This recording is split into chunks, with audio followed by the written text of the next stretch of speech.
أعوذ بالله من الشيطان الرجيم بسم الله الرحمن الرحيم الحمد للہ رب العالمین والصلاة والسلام علی نبینا محمد وعلی آلہ وصحبہ اجمعین اما بعد۔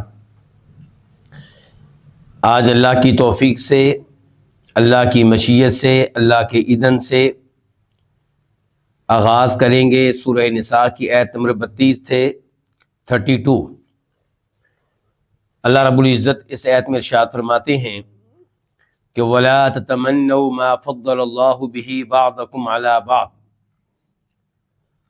اور تم تمنا نہ کرو، تم آرزو نہ کرو، ما اس چیز کی، فضل اللہ بہ جس کے ساتھ، جس میں اللہ نے فضیلت دے دی ہے، بعضکم تم میں سے بعض کو، علی بعض بعض پہ، یعنی کہ ان امور کی تمنا نہ کرو جن امور میں اللہ نے تم میں سے بعض کو بعض پہ فضیلت دے دی ہے۔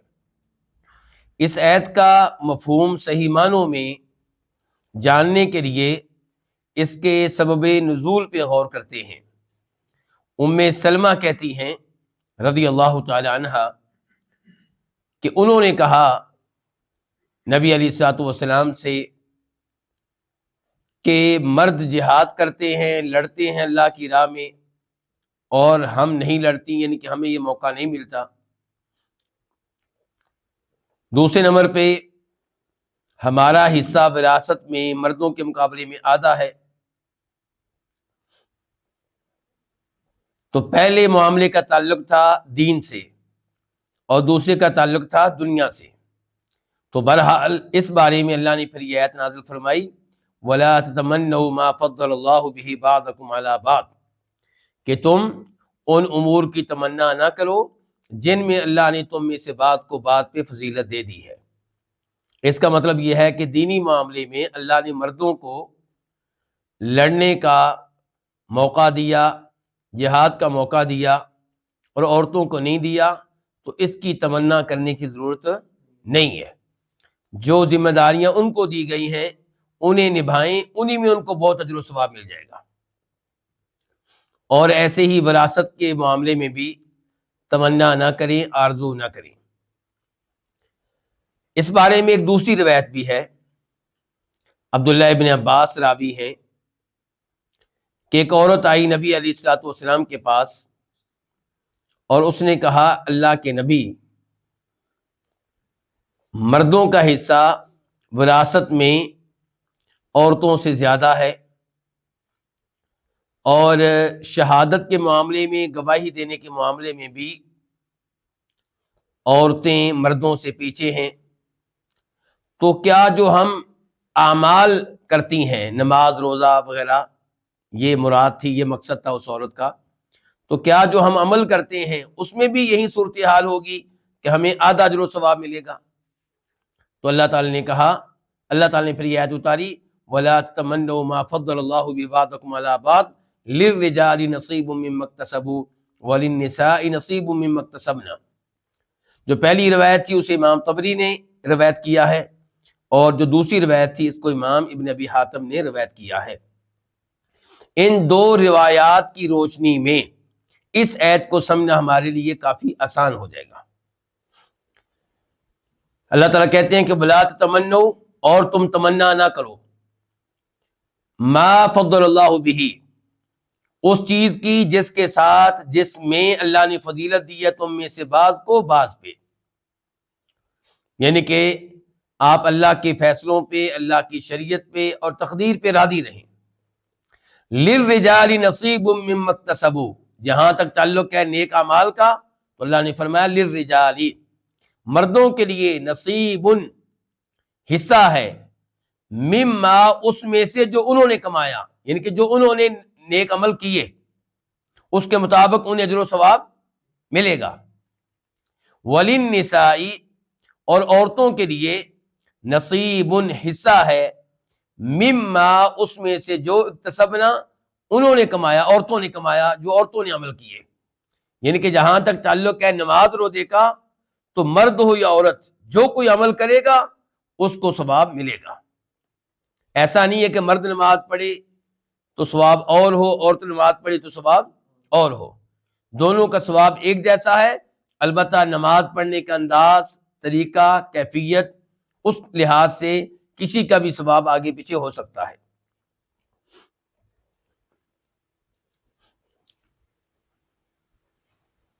تو پہلے لفظ کیا تھا؟ اکتسبو، یہ لفظ مردوں کے لیے ہے، انہوں نے کمایا، انہوں نے عمل کیا، اور اکتسبنا یہ لفظ عورتوں کے لیے ہے۔ وَاسْأَلُوا اللَّهَ مِن فَضْلِ، واو کا معنی کیا ہے؟ اور تم سوال کرو اللہ تعالیٰ سے، تم مانگو اللہ تعالیٰ سے، من فضلہ، اس کا کچھ فضل، من کا آپ ترجمہ کر لیں گے تبعیضیہ والا، بعض، یعنی کہ اللہ کا کچھ فضل مانگو، اللہ سے فضل مانگتے رہو اور اللہ سے سوال کرتے رہو اور اللہ تمہیں دیتا رہے گا۔ ان اللہ کان بکل شیء علیما، بے شک اللہ تعالی ہر چیز کے بارے میں خوب علم رکھنے والا ہے۔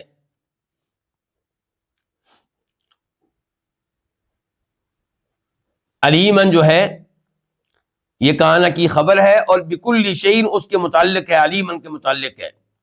اللہ ہر چیز کے بارے میں خوب علم رکھنے والا ہے۔ یہ کیا ہوگا کہ یہ کیا ہو گیا؟ عام لفظ، کہ اللہ تعالیٰ ایک ایک چیز کے بارے میں علم رکھتا ہے، اور اسی میں آ جائے گا وہ موضوع جو اس آیت میں ہے، یعنی کہ مرد کیا عمل کر رہے ہیں اللہ کے علم میں ہے، عورتیں کیا عمل کر رہی ہیں اللہ تعالیٰ کے علم میں ہے، کسی کا بھی کوئی عمل ضائع نہیں ہوگا۔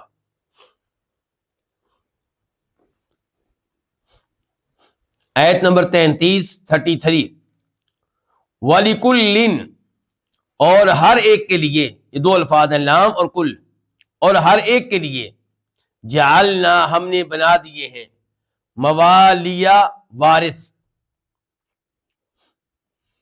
موالیہ مولا کی جمع ہے، یہاں پہ اس کا معنی کیا؟ وارث۔ یہ عبداللہ ابن عباس کی تفسیر ہے کہ موالیہ کا معنی ہے وارث، اور ہم نے ہر ایک کے وارث بنا دیے ہیں، یعنی کہ ہر انسان کے، ہر عورت کے، ہر مرد کے، ہر ایک کے ہم نے وارث مقرر کر دیے ہیں۔ وارث کس معاملے میں؟ فرمایا مما ترک الوالدان والاقربون، اس میں جو چھوڑ جائیں والدین اور قریبی رشتہ دار۔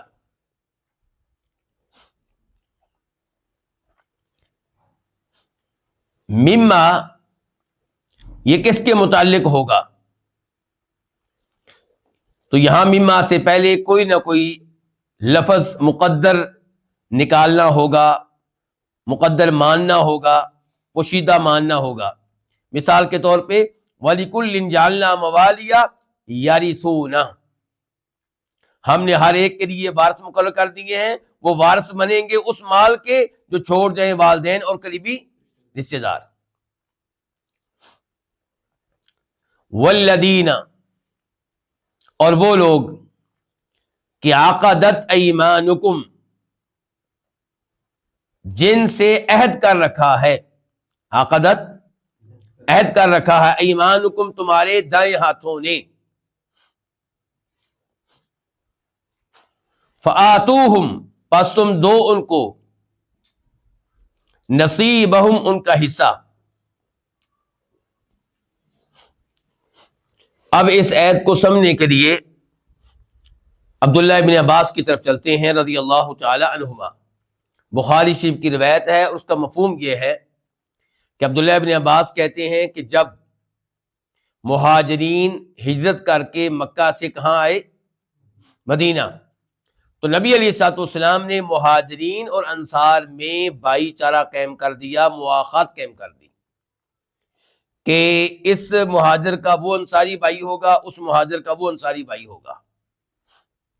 اور اس زمانے میں اصول یہ تھا کہ انصاری فوت ہو جاتا تو اس کا وارث کون بنتا؟ اس کا مہاجر بھائی، اس کے رشتہ دار وارث نہیں بنتے تھے۔ اسی پہ عمل ہوتا رہا حتیٰ کہ مسلمانوں کے حالات اچھے ہو گئے، فتوحات ہوئیں، مال غنیمت آیا، تو تب یہ سسٹم ختم کر دیا گیا اور یہ طے ہوا کہ ہر ایک کے وارث اس کے اپنے رشتہ دار بنیں گے. اور جہاں تک تعلق ہے ان لوگوں کا جن کے ساتھ تمہارے معاہدے ہو چکے ہیں، جن کو تم اپنا بھائی بنا چکے ہو، تو انہیں مال وراثت میں کچھ نہیں ملے گا. انہیں ان کا حصہ دو. مطلب کیا ہے؟ دوستی نبھاؤ، مدد کرو، نصیحت کرو، اور مال وراثت میں تم ان کے لیے وصیت کر سکتے ہو. وصیت نہیں کرو گے تو وہ وارث نہیں بنیں گے. اور وصیت ہوتی ہے ٹوٹل مال کے ایک تہائی میں، 1/3 میں. اچھا، ایک تو یہ آپ جان چکے. دوسرے نمبر پہ یہ بھی جانیں کہ کچھ ایسے معاہدے زمانہ جاہلیت سے چلے آ رہے تھے، زمانہ کفر سے. زمانہ کفر میں یہ عام سی چیز تھی کہ ایک آدمی نے کسی کو اپنا پکا دوست بنا لیا اور اس کے ساتھ معاہدہ ہو گیا کہ تیرا مال اس کا وارث میں بنوں گا، تو فوت ہو گیا تو میں مر گیا تو میرے مال کا وارث تو بنے گا. ایسے میرے اوپر دیت پڑ گئی تو میری مدد کرے گا، تیرے اوپر دیت پڑ گئی تو میں تیری مدد کروں گا. اس قسم کے معاہدے چل رہے تھے. تو ان تمام معاہدوں کے بارے میں کہہ دیا گیا کہ ان معاہدوں کی بنیاد پہ آئندہ وراثت نہیں ملے گی. وراثت کے علاوہ تم ان سے اپنی دوستی نبھاؤ، شریعت کی حدود میں رہ کر. شریعت کو کوئی اعتراض نہیں ہے. اور مال وراثت میں بھی تم ان کو اگر ایک چاہیے حصہ دینا چاہو تو شریعت کو کوئی اعتراض نہیں ہے. اب دوبارہ سے یہ آیت دیکھیں آپ. وَلِكُلٍّ، اور ہر ایک کے، جعلنا، ہم نے مقرر کر دیے ہیں. کیا مقرر کر دیے ہیں؟ موالیہ، وارث. مما ترک الوالدان والاقربون، اس مال میں جو چھوڑ کر جاتے ہیں والدین، والاقربون، اور قریبی رشتے دار. والذین عقدت ایمانکم، اور وہ لوگ کہ جن سے عقدت، معاہدہ کر چکے، ایمانکم، تمہارے دائیں ہاتھ. کیونکہ معاہدہ کیسے ہوتا تھا؟ میں دائیں ہاتھ آپ کے دائیں ہاتھ میں دوں گا تو میرے اور آپ کے درمیان معاہدہ ہوگا. اس لیے کہا گیا کہ اور وہ لوگ جن سے معاہدہ کر چکے تمہارے دائیں ہاتھ. مراد یہ کہ جن سے تمہارا معاہدہ ہو چکا، جیسے بھی ہو چکا، چاہے دائیں ہاتھ کے ذریعے یا دائیں ہاتھ کے بغیر، لیکن ہوتا عام طور پہ معاہدہ دائیں ہاتھ کے ذریعے تھا. اس لیے یہ الفاظ استعمال کیے گئے. فرمایا اور وہ جن سے تمہارے دائیں ہاتھ عہد کر چکے ہوں، فآتوہم، پس تم ان کو دو، نصیبہم، ان کا حصہ.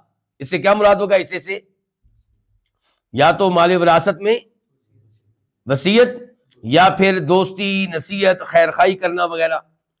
ان اللہ کان علی کل شیء شہیدا، بے شک اللہ تعالی، کانا ہے، کانا ہے یعنی کہ ہمیشہ سے ہے، بے شک اللہ تعالی ہے، علی کل شیء، ہر چیز پہ، شہیدن، اطلاع پانے والا، مطلع، نگران. یعنی کہ کوئی بھی چیز اللہ تعالیٰ کے علم سے باہر نہیں ہے. اس لیے جو احکام اس آیت میں دیے گئے ہیں ان کے اوپر تم لوگوں نے عمل کرنا ہے. عمل نہیں کرو گے تو اللہ تعالیٰ تمہیں دیکھ رہا ہے، تمہارے اعمال پہ اللہ تعالیٰ نگران ہے، مطلع ہے. آیت نمبر 34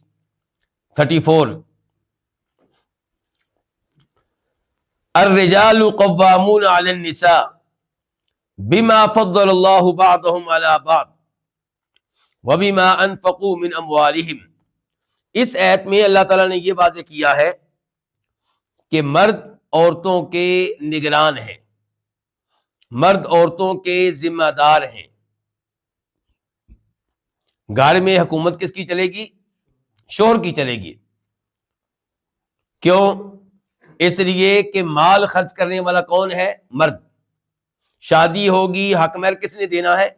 مرد نے دینا ہے. شادی کے بعد رہائش کی ذمہ داری کس کی ہے؟ مرد کی ہے.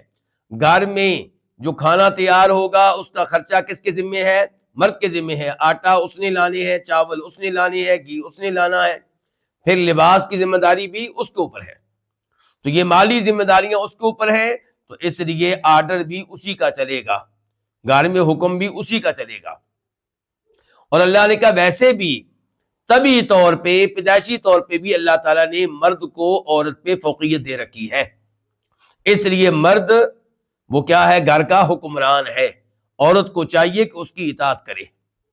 پھر اللہ تعالیٰ نے تعریفیں کی ہیں ان عورتوں کی جو خامند کی بات مانتی ہیں اور خامند موجود نہ بھی ہو تب بھی خامند کے مال کی حفاظت کرتی ہیں اور اپنی عزت کی حفاظت کرتی ہیں، کیونکہ اس کی عزت خامند کی عزت ہے۔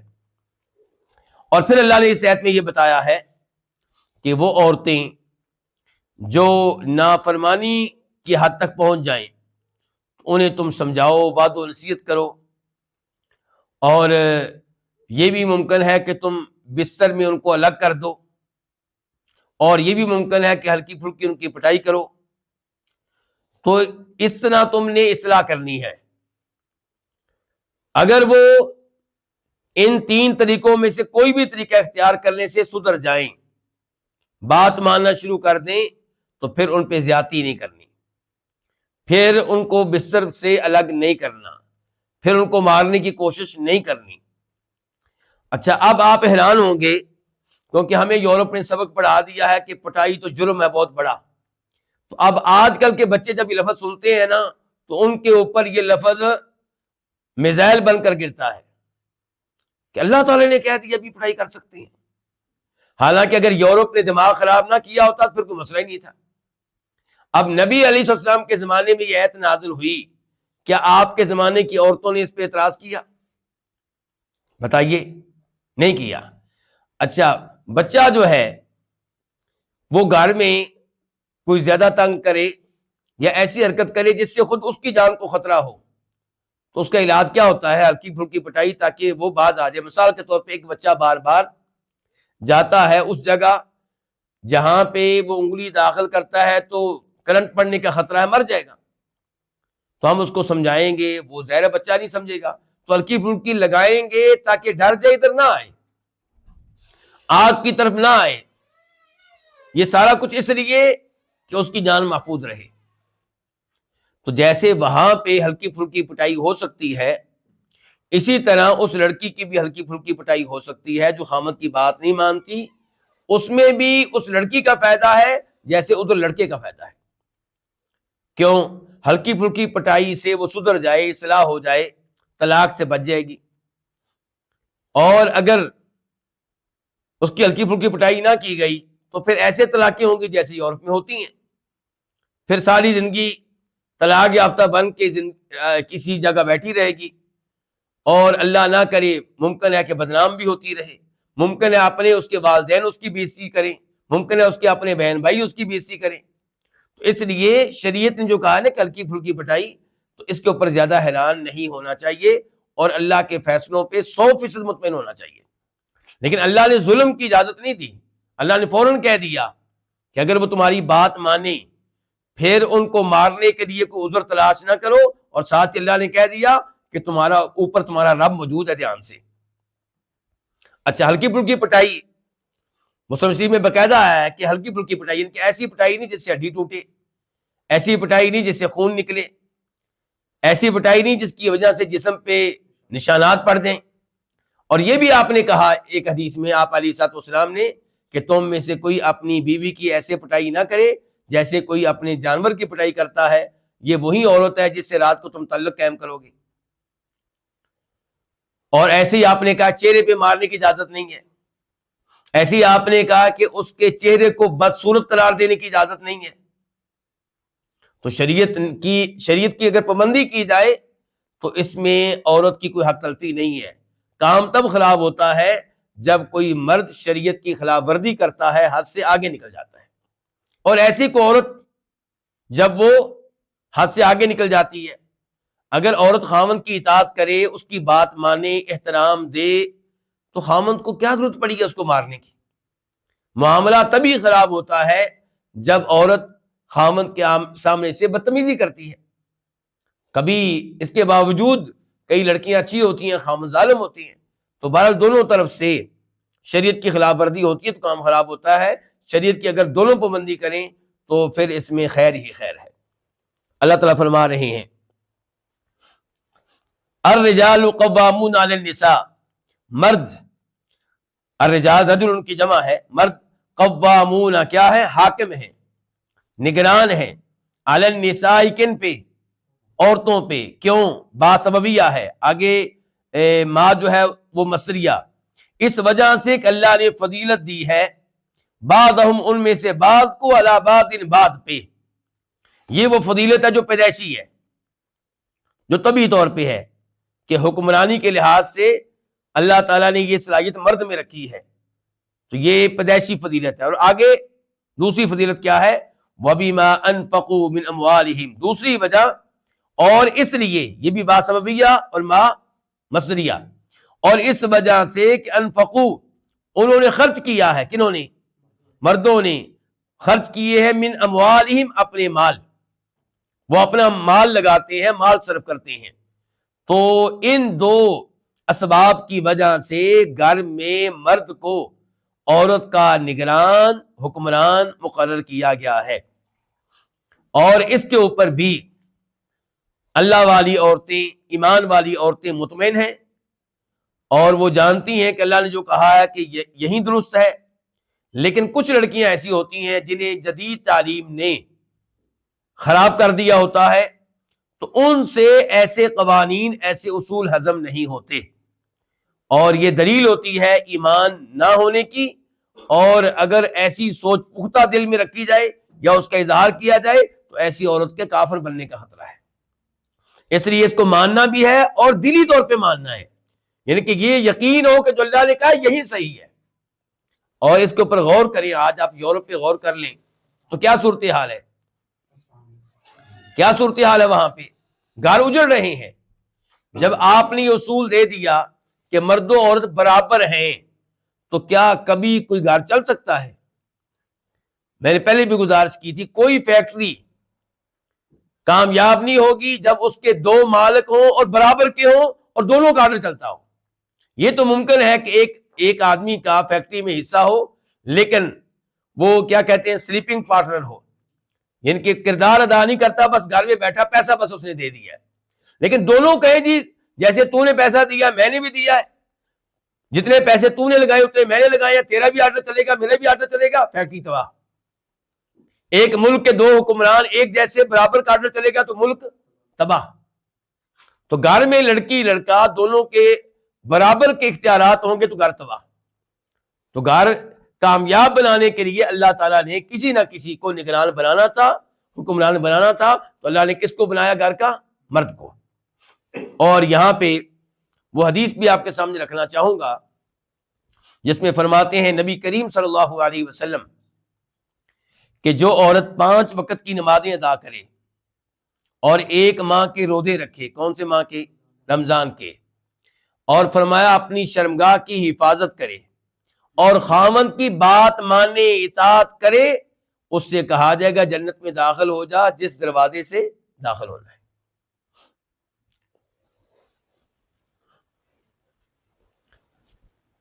تو مرد جو ہیں وہ عورتوں پہ نگران ہے، حکمران ہے، اس وجہ سے کہ اللہ نے ان میں سے بعض کو بعض کی فضیلت دی ہے، اور اس وجہ سے کہ انہوں نے اپنے اموال، اپنے مال خرچ کیے ہیں. اور بتا چکا ہوں کیسے خرچ کیے ہیں، حق مہر کی شکل میں، رہائش کی شکل میں، لباس کی شکل میں، اور گھر کے دیگر خرچے بھی. بلکہ اولاد پیدا ہوگی تو ان کا خرچہ بھی کس کے ذمہ ہوگا؟ مرد کے ذمہ ہوگا. فالصالحات، تو نیک عورتیں، کون سی عورتیں؟ نیک عورتیں، صالح عورتیں، قانتات، فرما برداری کرنے والی ہیں. کس کی؟ اپنے شوہروں کی. تو نیک عورتیں قانتات، فرما برداری کرنے والی ہیں، حافظات، حفاظت کرنے والی ہیں، للغیب، عدم موجودگی میں. کس کے عدم موجودگی میں؟ شوہر کی. شوہر کی عدم موجودگی میں، اس کی غیر حاضری میں. للغیب کا ترجمہ آپ کر لیں، غیر حاضری میں یا عدم موجودگی میں. تو حافظات حفاظت کرنے والی ہوتی ہیں للغیبی، اس کی غیر حاضری میں. حفاظت کرنے والی ہوتی ہیں کس چیز کی؟ یعنی کہ خامند کے مال کی، گھر کی، خامند کی اولاد کی، اور پھر اپنی عزت کی.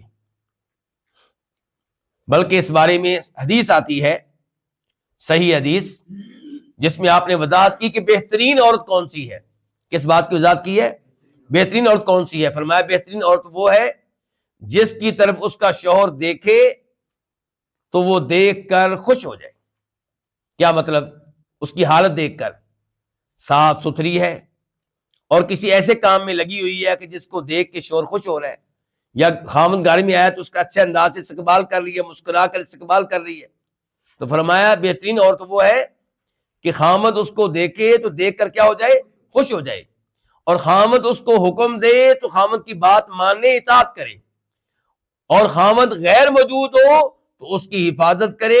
وہاں پہ آپ نے وضاحت کی حفاظت کرے کس چیز میں؟ فرمایا اس کے مال کی حفاظت کرے اور اپنی حفاظت کرے، کیونکہ وہ اپنے خامد کی عزت ہے۔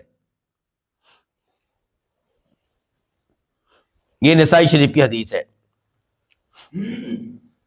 تو اب دیکھیں فالصالحات، تو نیک عورتیں قانتات، فرما برداری کرنے والی ہیں، حافظات، حفاظت کرنے والی ہیں، للغیب، عدم موجودگی میں، غیر حاضری میں، بما حفظ اللہ، یہ با کو سببیہ بنا لیں، اس لیے کہ اللہ تعالیٰ نے حفاظت کی ہے۔ با سببیہ اور ما پھر کیا بن جائے گا؟ مصدریہ، یعنی کہ اللہ کے حفاظت کرنے کی وجہ سے۔ کیا مطلب؟ اس جملے کا کیا مطلب ہے؟ اللہ کی حفاظت کرنے کی وجہ سے، اس کا مطلب یہ ہے کہ چونکہ اللہ تعالیٰ نے حفاظت کی ہے عورتوں کے حقوق کی،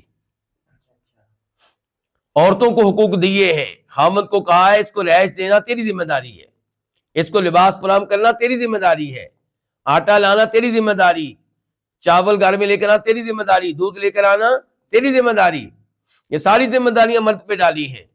تو عورت نے کیا کرنا ہے؟ عورت نے اطاعت کرنی ہے اور گھر کی حفاظت کرنی ہے، اپنی شرمگاہ کی حفاظت کرنی ہے۔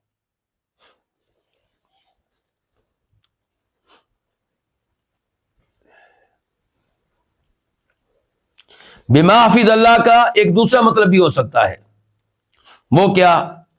یعنی کہ اس لیے کہ اللہ تعالی نے حفاظت کی ہے۔ کیا مطلب؟ ان حقوق کی حفاظت کی ہے، خامند کے حقوق کی۔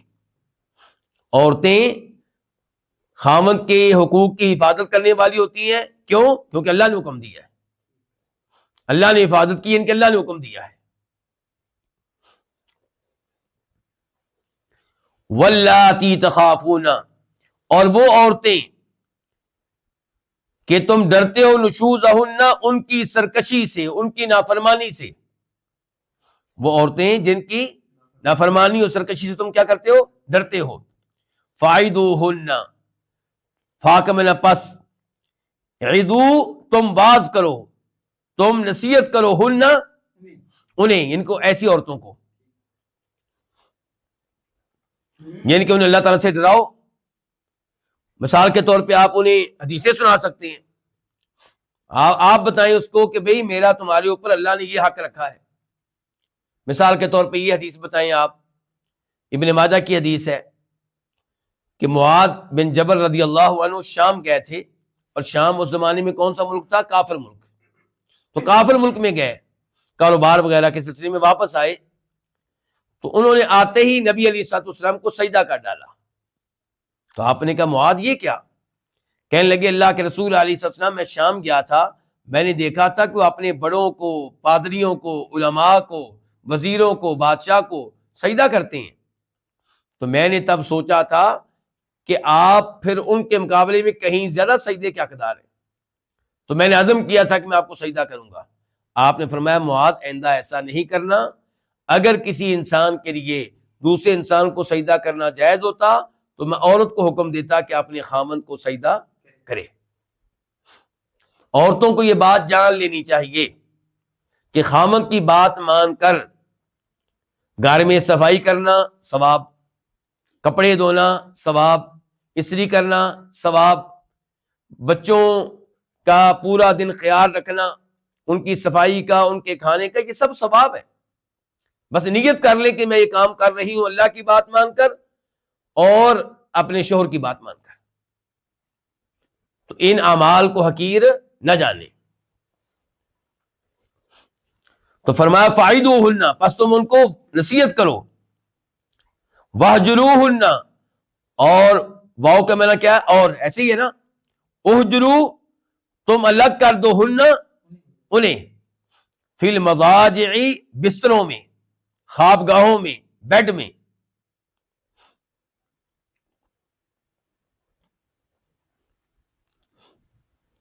اچھا، اور یہاں پہ حدیث ہے، فرماتے ہیں نبی علیہ السلام کہ ولا تہجر الا فی البیت، بیوی سے جب کبھی ناراض ہونا ہے تو اس کو گھر سے نہیں نکالنا، آپ نے کہا ہے گھر سے نکالنے کی اجازت نہیں ہے.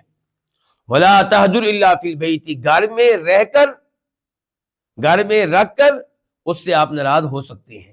اگر وہ آپ کی نافرمانی کر رہی ہے تو آپ اس سے ناراض ہو سکتے ہیں، لیکن یہ کہ گھر سے نکال دیں، یہ کام نہیں کرنا. وَاضْرِبُوهُنَّ، اور تم ان کو مارو، ان کی پٹائی کرو. اس موضوع پہ سعود گفتگو ہو چکی ہے بڑی تفصیل کے ساتھ، تاکہ کسی کے ذہن میں کوئی اشکال نہ آئے. اب آپ دونوں لیٹ آئے ہیں معذرت کے ساتھ. وَاضْرِبُوهُنَّ، اور ان کو تم مار سکتے ہو. تو یہاں پہ ایک وہ حدیث ہے جس کی طرف پہلے اشارہ کر چکا ہوں کہ وَلَا تَضْرِبِ الْوَجْهَ، چہرے پہ نہیں مارنا. اور دیکھیں آپ نے کیا کہا، وَلَا تُقَبِّحْ، اس کو بدصورت قرار نہیں دینا، اس کے چہرے کو بدصورت قرار نہیں دینا، اس کو مارنا جو ہے چہرے پہ نہیں مارنا. اور دوسری حدیث میں آ چکا ہے کہ ہلکا پھلکا مارنا ہے، شدید مارنے کی اجازت نہیں ہے. فَإِنْ أَطَعْنَكُمْ، پس اگر اطعنا، وہ اطاعت کریں، بات مانے، کم، تمہاری، فلا تبغوا، پس تم نہ ڈھونڈو، نہ تلاش کرو، علیہن، ان کے خلاف، سبیلاً، کوئی راستہ. کیا مطلب؟ زیادتی کرنے کا، مارنے کا. وہ آپ کی بات مانتی ہیں، بلا وجہ ان کو مارنا، آپ کی بات مانتی ہیں، بلا وجہ ان کو بستر سے الگ کر دینا. فرمایا پھر یہ کام نہیں کرنا تم نے. اب آپ کہیں گے کہ اب مارنے کی اجازت تو دے دی گئی ہے، مرد نے ہاتھ اٹھا لیا تو کہاں وہ رکنے والا ہے؟ تو نہیں رکے گا تو روز قیامت جواب دے گا. ظلم کرے گا، ہو سکتا ہے ظلم کا نتیجہ دنیا میں مل جائے یا آخرت میں مل جائے. اللہ نے کہہ دیا ہے ان اللہ کان علیا کبیرا، بے شک اللہ تعالی بہت بلند ہے. اگر تمہیں تمہاری بیوی کے اوپر اللہ نے کر دیا ہے، گھر کا حکمران بنا دیا ہے، تو تم اس کی ناجائز پٹائی کرتے ہو، یا غلطی ہو بھی جائے تو غلطی سے بڑھ کر اس کو مارتے ہو، تو ان اللہ کان علیا، کہ بے شک اللہ تعالیٰ بہت بلند ہے، کبیرہ، بہت بڑا ہے. یہ اللہ کی طرف سے وارننگ ہے کن کے لیے؟ مردوں کے لیے.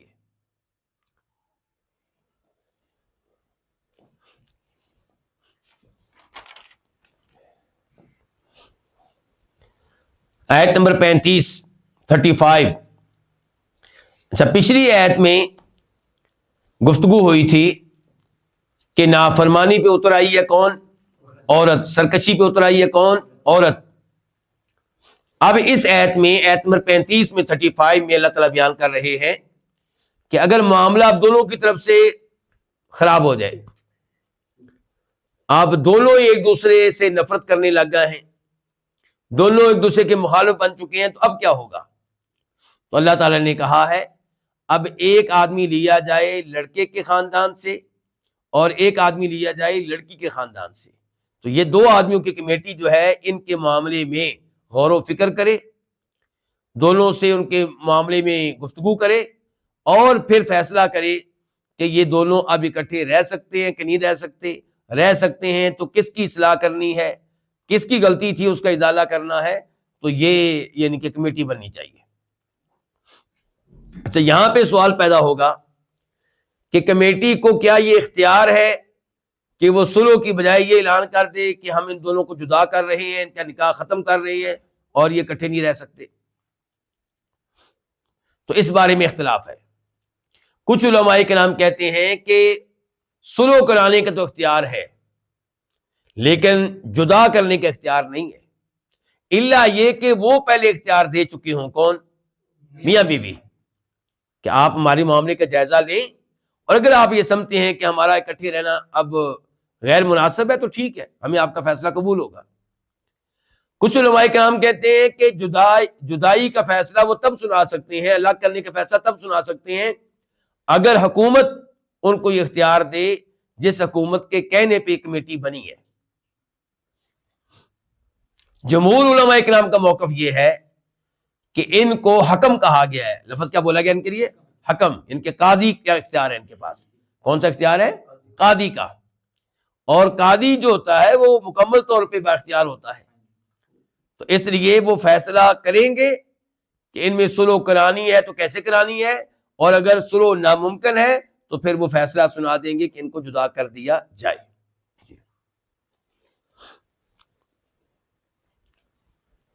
اچھا، یہ کمیٹی جو بنے گی جو میاں بیوی کے معاملے میں فیصلہ کرے گی، یہ فرشتوں کی کمیٹی ہوگی کہ انسانوں کی؟ انسانوں کی۔ میں کہنا کیا چاہتا ہوں،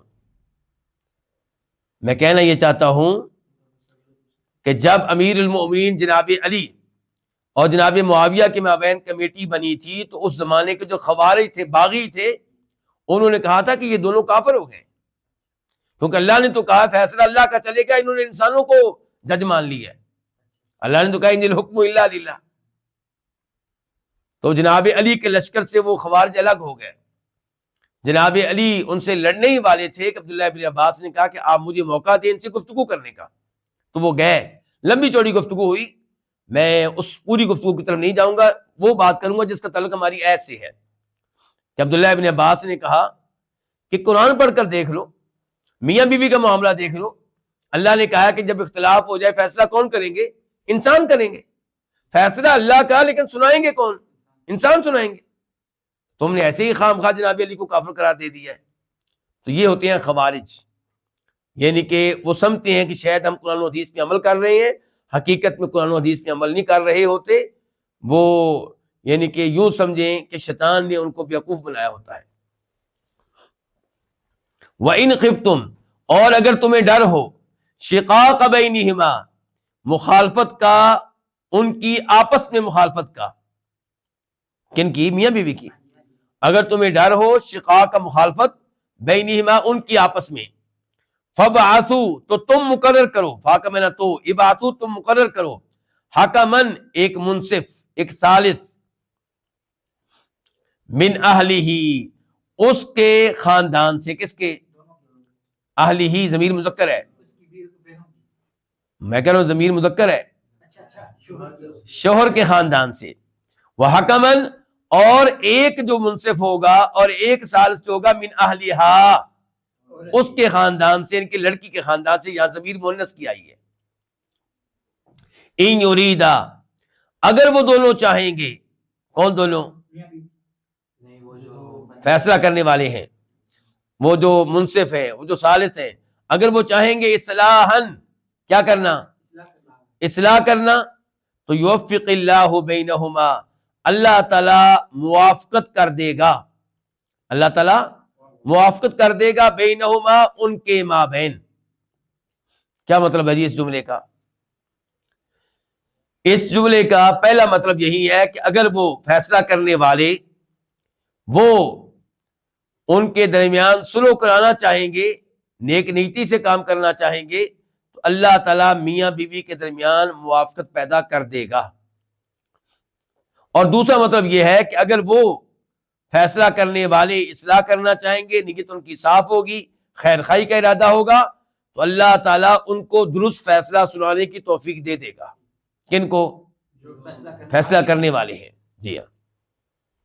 لیکن مشہور قول وہی ہے جو پہلی تفسیر ہے، میں اس کے مطابق اب ترجمہ کرتا ہوں۔ ان یریدا، اگر وہ دونوں، کون دونوں؟ فیصلہ کرنے والے، وہ چاہیں اصلاحاً، صلح کرانا یا خیر خواہی کرنا، تو یوفق اللہ، اللہ تعالیٰ موافقت پیدا کر دے گا، بینہما، ان میاں بیوی کے درمیان۔ ان اللہ کان علیما خبیرا، بے شک اللہ تعالیٰ مکمل علم رکھنے والا ہے، انتہائی باخبر ہے، یعنی کہ اللہ تعالیٰ جانتا ہے فیصلہ سنانے والوں کی نیتوں کو۔ گویا کہ یہ تنبیہ ہے ان کے لیے کہ جان بوجھ کے اس گھر کو اجاڑنے کی کوشش نہ کریں، اپنی طرف سے پورا زور لگائیں کہ صلح ہو جائے، یہ گھر اجڑنے سے بچ جائے، دونوں کا نقصان نہ ہو۔ ہاں اگر وہ سمجھتے ہیں کہ نہیں، اگر ہم نے ان کو جوڑ بھی دیا، ایک کر بھی دیا، کل کو معاملہ قتل تک پہنچ سکتا ہے، تو پھر ٹھیک ہے، وہ جدائی کا اعلان کر دیں۔ آیت نمبر 36 وَاعْبُدُوا اللَّهَ، اور تم اللہ تعالیٰ کی عبادت کرو۔ ولا تشرکوا بہ شیئا، اور تم اس کے ساتھ کسی بھی چیز کو شریک نہ کرو. کس کے ساتھ؟ اللہ تعالیٰ کے ساتھ. کس چیز میں؟ عبادت میں. کیونکہ اللہ کی عبادت کرو اور اس کے ساتھ کسی چیز کو شریک نہ کرو. مراد کیا ہوا پھر؟ عبادت میں. تو یہ یعنی کہ تفسیر ہو گئی کس کی؟ لا الہ الا اللہ کی، کہ عبادت کرنی ہے لیکن کس کی؟ ایک اللہ کی. وَبِالْوَالِدَيْنِ إِحْسَانًا، اور والدین کے ساتھ حسن سلوک کرو. والدین کے ساتھ اچھا سلوک کرو. اچھا سلوک کرو یہ کس کا ترجمہ ہے؟ کیونکہ جو عربی جانتے ہیں ان کو پتا ہے کہ بالوالدین سے پہلے لفظ مقدر ہوگا جو احسان کے مطابق ہوگا. یعنی کہ یوں ہے وَأَحْسِنُوا بِالْوَالِدَيْنِ إِحْسَانًا. کیسے ہے؟ وَأَحْسِنُوا بِالْوَالِدَيْنِ إِحْسَانًا، یعنی کہ والدین کے ساتھ اچھا سلوک کرو. اللہ رب العزت نے بہت سے مقامات پہ اپنی عبادت کے بعد جو دوسرا حق بیان کیا وہ کس کا؟ والدین کا. تو والدین کا حق دیگر لوگوں سے کہیں زیادہ ہے، آپ کے دوستوں سے بڑھ کر ہے، دیگر رشتہ داروں سے بڑھ کر ہے. وَبِذِی الْقُرْبَى، اور قرابت والے کے ساتھ. کیا مطلب؟ اچھا سلوک کرو. یعنی کہ پیچھے کہہ دیا گیا نا اچھا سلوک کرو، تو پہلے کہا گیا والدین کے ساتھ، پھر دوسرے نمبر پہ رشتہ دار کے ساتھ. یعنی کہ القربہ قرابت دی والا، قرابت والے کے ساتھ جس کو کہتے ہیں رشتہ دار. تو رشتہ دار کے ساتھ بھی اچھا سلوک کرو. آپ کو پتہ ہے رشتہ داروں کے ساتھ اچھا سلوک کرنے کی قرآن و حدیث میں ترغیب بہت زیادہ آئی ہے. مثال کے طور پہ ایک حدیث لے لیں کہ فرماتے ہیں نبی علیہ الصلوۃ والسلام مسکین کو آپ صدقہ دیں گے تو وہ صدقہ ہے، اور رشتہ دار کو صدقہ دیں گے، وہ غریب ہے رشتہ دار، اس کو صدقہ دیں گے تو صدقہ بھی ہے اور صلہ رحمی بھی ہے. دو ثواب ہو گئے. اور پھر وہ احادیث بھی آپ کے علم میں ہوں گی کہ جن میں بتایا گیا کہ رشتہ داروں کے ساتھ صلہ رحمی کرنا، اس سے عمر میں بھی برکت ہوتی ہے اور رزق میں بھی. جی. والیتامى، اور یتیموں کے ساتھ. کیا مطلب؟ اچھا سلوک کرو، یہ مکمل کریں نا آپ، وہ سارا سب کے ساتھ ہے وہ. اور الیتامى جمع کس کی؟ یتیم کی. اور گفتگو ہو چکی یتیم کون ہے؟ جو ابھی بالغ نہیں ہوا اور اس کے والد صاحب فوت ہو گئے. جس دن بالغ ہو جائے گا یتیم نہیں رہے گا. اور آپ علیہ السلام کا فرمان ہے کہ میں اور یتیم کی کفالت کرنے والا جنت میں ایسے ہوں گے. آپ نے دو انگلیوں کو ملا کر کہا تھا. چلیں. والمساکین، اور مسکینوں کے ساتھ کیا؟ اچھا سلوک کرو. اور مساکین جمع ہے کس کی؟ مسکین کی. والجار ذی القربى، اور جار کس کو کہتے ہیں؟ پڑوسی کو. اور لیکن یہاں پہ الجار کی صفت بھی آگے آ گئی. ذی القربى، قرابت والا پڑوسی، یعنی کہ رشتہ دار پڑوسی کے ساتھ اچھا سلوک کرو. اس کے کتنے حق ہو گئے؟ دو. ایک اس لیے کہ پڑوسی ہے اور ایک اس لیے رشتہ دار ہے. اگر مسلمان ہے تو تین حق ہو گئے.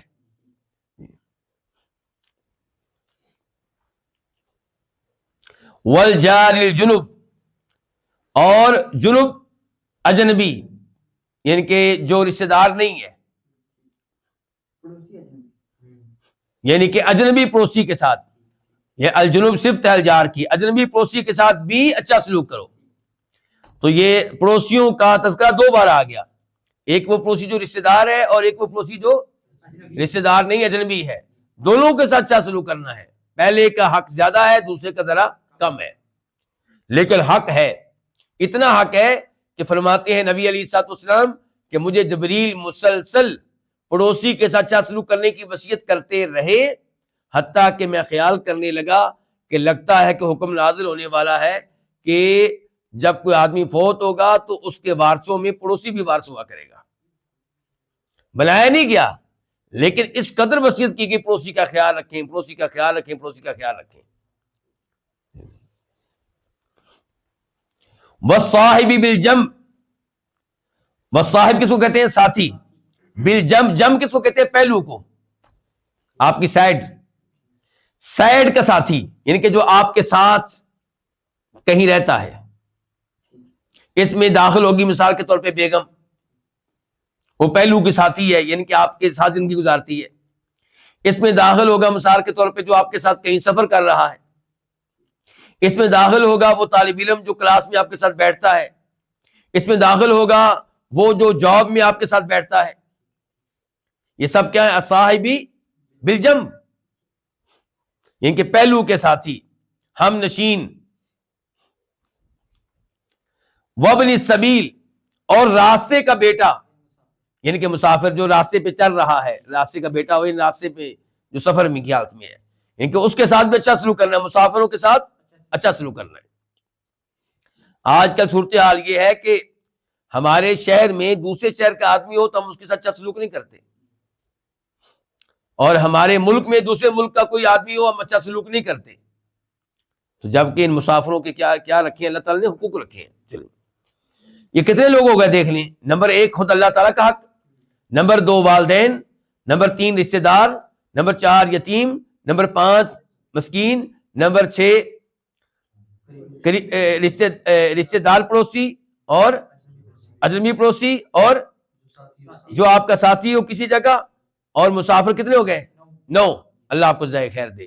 وما ملکت ایمانکم، اور ان کے ساتھ بھی کیا اچھا سلوک کرو، اور ان کے ساتھ بھی جن کے مالک ہیں تمہارے دائیں ہاتھ، بریکٹ میں آپ لکھیں گے، اور ان غلام لونڈیوں کے ساتھ بھی جن کے مالک ہیں تمہارے دائیں ہاتھ۔ نبی علیہ الصلوۃ والسلام جب دنیا سے تشریف لے جا رہے تھے، ابو داؤد شریف کی حدیث ہے، آپ کی زبان پہ کیا الفاظ تھے؟ الصلاۃ وما ملکت ایمانکم، لوگوں نماز کا خیال رکھنا، اور کس کا خیال رکھنا؟ غلام لونڈیوں کا خیال رکھنا۔ تو یہ 10 حقوق ہیں، اس لیے اس آیت کو کہا جاتا ہے کہ وہ آیت جس میں 10 لوگوں کے حقوق بیان ہوئے ہیں۔ ان اللہ لا يحب من كان مختالا فخورا۔ اور آپ یہ بتائیں، آج یورپی اقوام، کافر لوگ باتیں کرتے ہیں، جی اس کے حقوق ہیں، اس کے حقوق ہیں، حقوق کے بڑے نعرے بلند کرتے ہیں۔ اسلام نے 400 سال پہلے یہ حقوق بیان کر دیے۔ ان اللہ لا يحب، بے شک اللہ تعالیٰ محبت نہیں کرتا، کس سے؟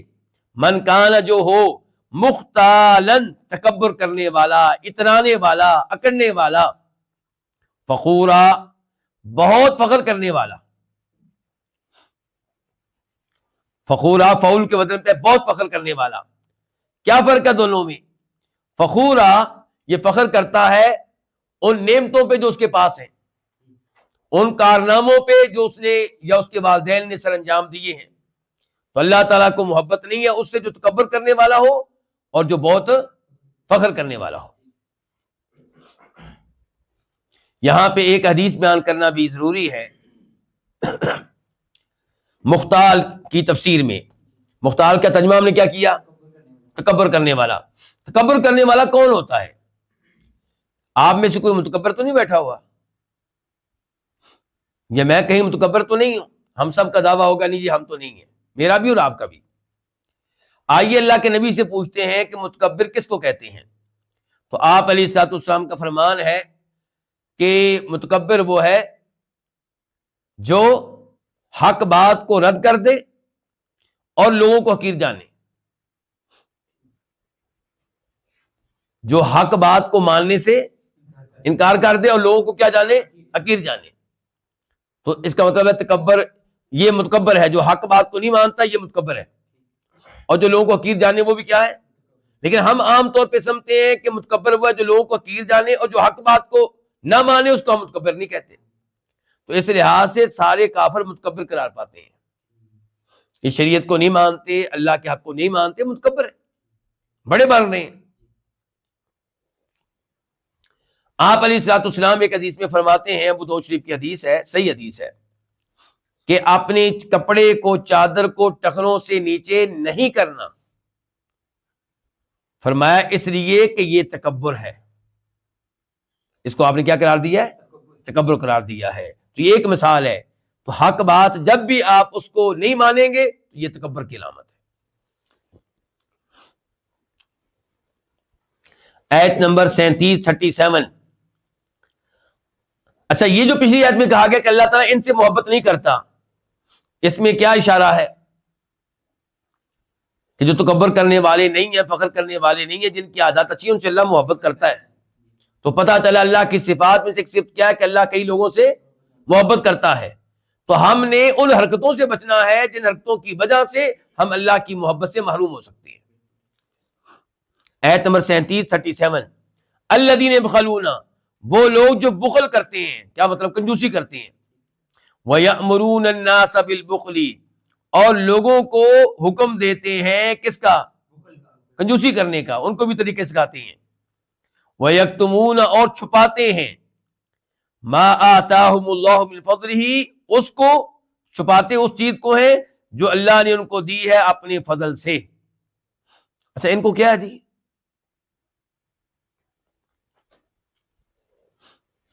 ان کو کیا ہے جی؟ بتائیں نا. وہ لوگ جو کنجوسی کرتے ہیں، لوگوں کو کنجوسی کا حکم دیتے ہیں، اور جو اللہ نے دیا اس کو چھپاتے ہیں، ان کو کیا ہے؟ اب وہ بات کریں نا آگے. تو بظاہر کیا لگتا ہے کہ جیسے جملہ ادھورا ہے، ناقص ہے، مکمل نہیں ہے بظاہر. حقیقت میں ایسا نہیں ہے. ایک تو یہ ہے کہ آپ کہیں کہ الذین جو ہے نا، الذین یہ بدل ہے پیچھے من سے. کس سے؟ اللہ تعالیٰ محبت نہیں کرتا ان سے جو تکبر کرنے والے ہوں، بہت فخر کرنے والے ہوں، یعنی کہ ان سے جو کنجوسی کرتے ہیں اور لوگوں کو کنجوسی کا حکم دیتے ہیں اور اس کو چھپاتے ہیں جو اللہ نے ان کو دیا ہے. یعنی کہ یہ تکبر ہے. یہ سارا کیا ہے؟ یہ تکبر ہے. ان سے بھی اللہ محبت نہیں کرتا. تو یہ پچھلی گفتگو کی کیا ہے، اس کا باقی ماندہ حساب کہہ لیں. تو اللہ دین کو کیا کام نہیں، یہ من کا کیا ہے؟ بدل ہے.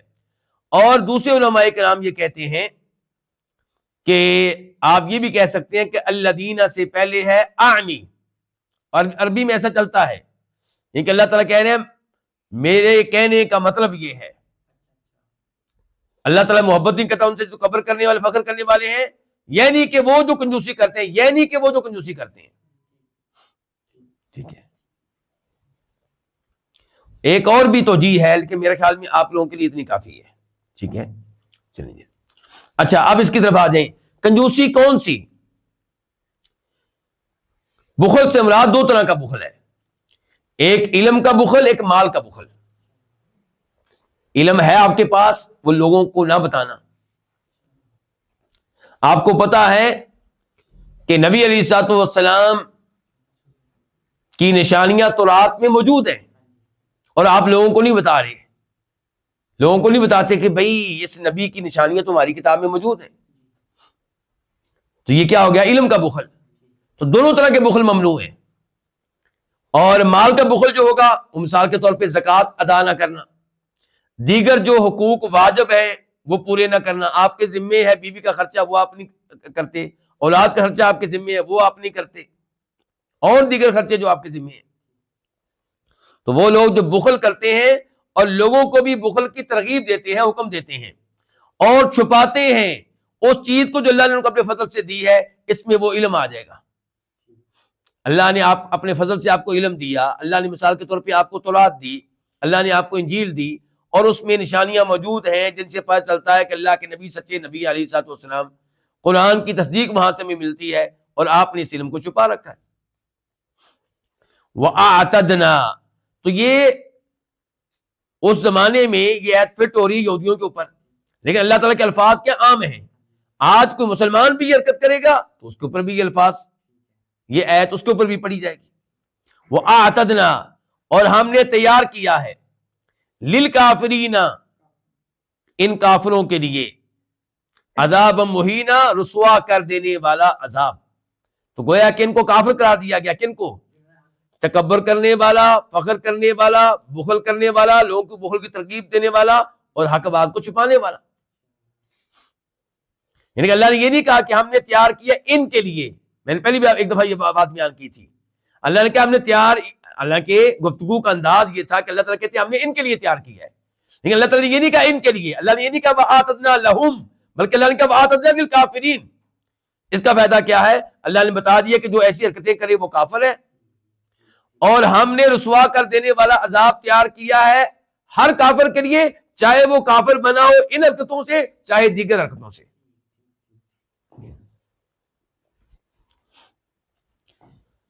اللہ رب العزت کے ایک ایک لفظ کے پیچھے حکمتیں ہیں. جی ہاں. آیت نمبر 38 والذین ينفقون، اور وہ جو خرچ کرتے ہیں. اب اس کا عطف ہو گیا پچھلے الذین سے، یعنی کہ یہ گفتگو اب ادھر ہی جا رہی ہے. اور وہ جو خرچ کرتے ہیں اموالہم، اپنے مال، ریا الناس، لوگوں کو دکھانے کے لیے، لوگوں کو اللہ کو راضی کرنے کے لیے نہیں، سمجھ رہے ہیں نا، ریاکاری کے طور پہ. اور وہ جو خرچ کرتے ہیں اپنے مال ریا الناس، لوگوں کو دکھانے کے لیے. تو ریا الناس، ریا کو آپ مفعول لہو بھی بنا سکتے ہیں، حال بھی بنا سکتے ہیں. ولا یؤمنون باللہ، اور نہیں وہ ایمان لاتے کس پہ؟ اللہ تعالیٰ پہ. یہ کون سا ایمان؟ خالص ایمان، شرک سے پاک ایمان. ولا بالیوم الاخر، نہ ایمان لاتے کس پہ؟ آخرت پہ. اچھا، جو پہلی آیت تھی اس میں تھا مال میں کنجوسی، اور دوسری آیت میں اس کے الٹ ہے، مال خرچ کیا جا رہا ہے جناب، ہاسپٹل بن رہی ہیں، یتیم خانے بن رہے ہیں، بہت کچھ بن رہا ہے، لیکن لوگوں سے شاباش لینے کے لیے، لوگ میری تعریفیں کریں، لوگ مجھے اچھا کہیں. تو وہ پہلا بھی غلط، دوسرا بھی غلط. جو مال خرچ نہیں کرتا وہ بھی غلط، اور جو خرچ کرے لیکن لوگوں سے شاباش لینے کے لیے، اللہ کو راضی کرنے کے لیے نہیں، وہ بھی غلط. اچھا، یہ کام کہ مال خرچ کر رہے ہیں آپ لوگوں کو دکھانے کے لیے، یہ آپ میں یہ سوچے پیدا کون کرتا ہے؟ شیطان. یہ وسوسہ کون ڈالتا ہے؟ شیطان. تو اللہ نے کہا وَمَن يَكُنِ الشَّيْطَانُ لَهُ قَرِينًا فَسَاءَ قَرِينًا، اور جس کا شیطان ہو، جس کا کس کا ترجمہ؟ لہو کا. لہو کا ترجمہ میں نے پہلے کر لیا ہے. اور جس کا ہو، یکن کا معنی ہو، اور جس کا شیطان ہو قرینن، کیا؟ دوست، ہم نشین، ساتھی. بالکل، قرین کا معنی ساتھی ہے، دوست، ساتھی، ہم نشین. اور جس کا شیطان ہو قرینن، ساتھی، فساء، تو وہ برا ہے. فا کا معنی تو، سا، وہ برا ہے. وہ کون؟ شیطان. قرینن، ساتھی ہونے کے اعتبار سے، یعنی کہ اے شیطان کو ساتھی بنانے والے، تو نے بڑا گندا ساتھی بنایا ہے، بڑا گندا ساتھی تلاش کیا ہے.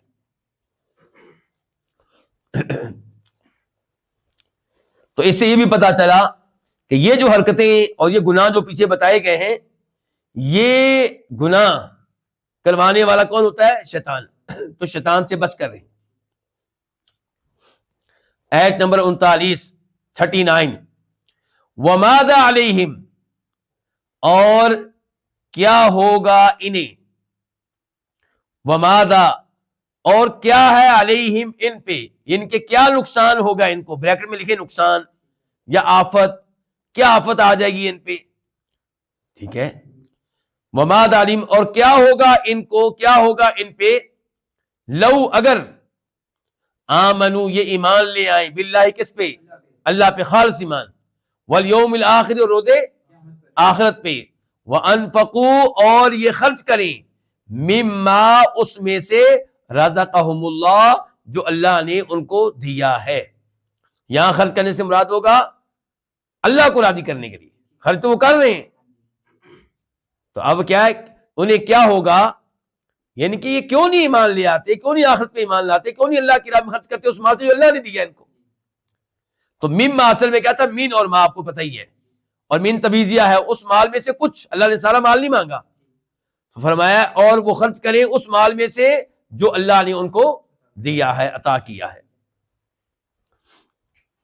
وَكَانَ اللَّهُ، اور اللہ تعالی، بہم، ان کو، علیماً، اچھی طرح جاننے والا ہے. کیا مطلب؟ اللہ ان کے اعمال کو بھی جانتا ہے، بخل کرتے ہیں یا خرچ کرتے ہیں، اور یہ نیتوں کو بھی جانتا ہے کہ خرچ کرتے ہیں تو کیوں، کس کو راضی کرنے کے لیے. آیت نمبر 40 ان اللہ، بے شک اللہ تعالی، لا یظلم، نہیں ظلم کرے گا، مثقال ذرہ، ایک ذرہ کے برابر، ذرہ برابر بھی اللہ کسی پہ ظلم نہیں کرے گا. ذرہ جانتے ہیں نا کیا ہوتا ہے ذرہ؟ جب آپ کے گھر میں روشن دان سے، کھڑکی سے، سوراخ سے دھوپ آ رہی ہو، اس دھوپ میں ذرے نظر آتے ہیں نا، تو وہ کتنا وزنی ہے. یہی اللہ بیان کر رہے ہیں کہ اللہ تعالیٰ اتنا بھی کسی پہ ظلم نہیں کرتے. ٹھیک ہو گیا؟ تو اللہ تعالیٰ نہیں ظلم کرتے ایک ذرہ کے برابر بھی. وَإِن تَكُ حَسَنَةً يُضَاعِفْهَا، یعنی کہ پچھلی آیت میں کیا کہا گیا تھا؟ ایمان لانا، اللہ پہ اور آخرت پہ خرچ کرنا. تو اللہ تعالیٰ نے آگے کہا کہ اگر آپ یہ خرچ کریں گے ایمان لانے کے بعد، اگر اللہ کی راہ میں خرچ کریں گے ایمان لانے کے بعد اللہ کو راضی کرنے کے لیے، آپ کا ایک پیسہ بھی ضائع نہیں جائے گا. اللہ آپ کا حق دبائے گا نہیں، ایک ایک پہ اجر و ثواب ملے گا. اللہ تعالیٰ ظلم نہیں کریں گے کیونکہ اللہ تعالیٰ نے ظلم کو اپنے اوپر حرام قرار دے دیا ہے. اللہ تعالیٰ ظلم نہیں کریں گے، ظلم کرنا اللہ پہ حرام ہے. کس پارلیمنٹ نے کہا کہ اللہ تو ظلم نہیں کر سکتا؟ کسی کی ضرورت نہیں ہے، اللہ نے خود اپنے اوپر حرام کیا ہے، کوئی اللہ کے اوپر کوئی پابندی نہیں لگا سکتا. چلیں. وَإِن تَكُ حَسَنَةً، اور اگر وہ ہو، وَإِن کا معنی کیا ہوگا؟ اگر. تَكُ اس کا معنی کیا؟ یہ کان یکون اسے ہے نا، اصل میں تھا تکن. اور اگر وہ ہو، وہ کیونکہ اس میں ضمیر بھی ہے نا، جو کانا کا اسم ہے. جو کانا کا کیا ہے؟ اس میں ضمیر ہے، کون سی؟ ہیا. اور اگر وہ ہو حسنتن، ایک نیکی، تو یضاعف، وہ دگنا کر دے گا ہاں اسے.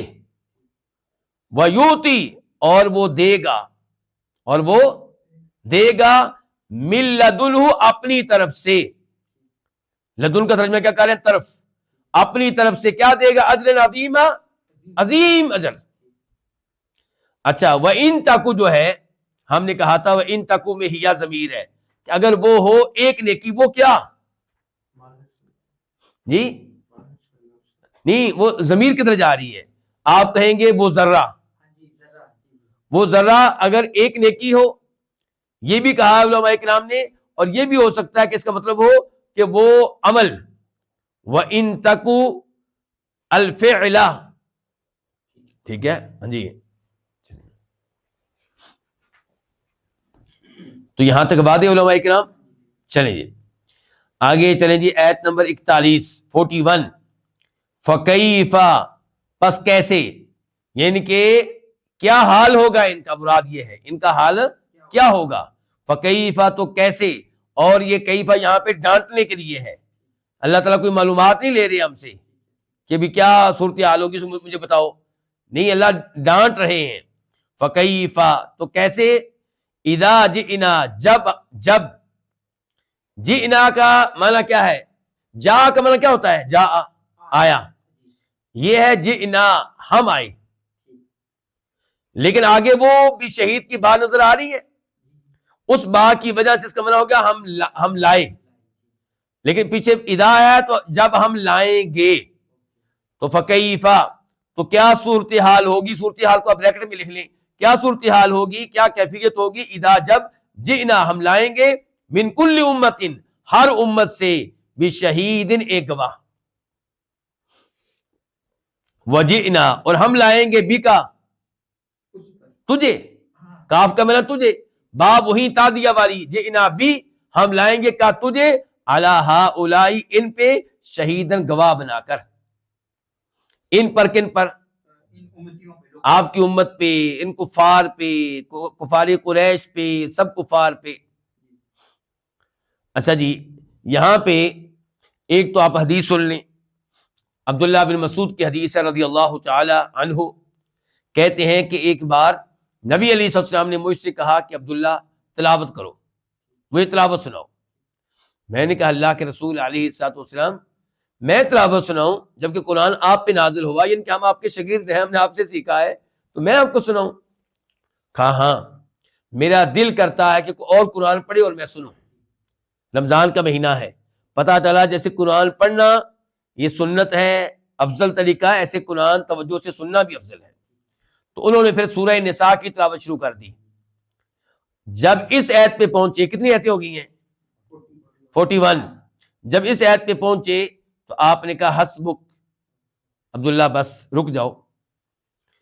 تو عبداللہ بن مسعود کہتے ہیں میں نے نگاہیں اٹھا کر دیکھا تو آپ کی آنکھوں سے آنسو نکل رہے تھے.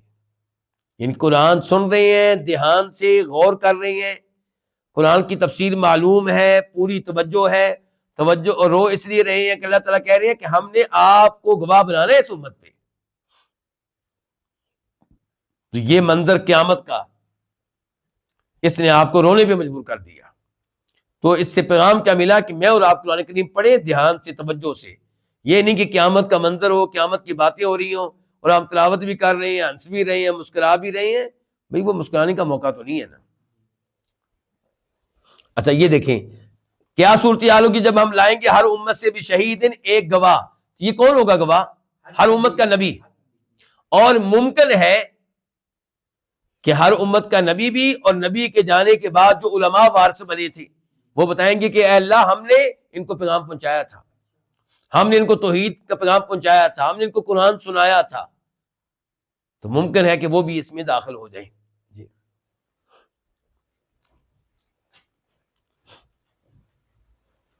آیت نمبر 42 42. یوم دن، اس دن، کس دن؟ ہاں جس دن یہ صورتحال ہوگی. یوم دن، اس دن، یودو چاہیں گے، بدہ یودو آپ کی دفعہ پڑھ چکے ہیں، چاہیں گے، الذین کفروا وہ لوگ جنہوں نے کفر کیا، وعصوا الرسول اور جنہوں نے اس رسول کی کیا کی؟ نافرمانی کی. یہ مجرم جو ہیں جنہوں نے دو کام کیے ہیں، نمبر ایک کفر کیا، نمبر اس رسول کی کیا کی ہے؟ اچھا یہ کیا چاہیں گے؟ لو ان کے معنی میں، کس کے معنی میں ہے؟ ان، یہ کہ لو تصوہ اس کو کہتے ہیں لو مصدریہ.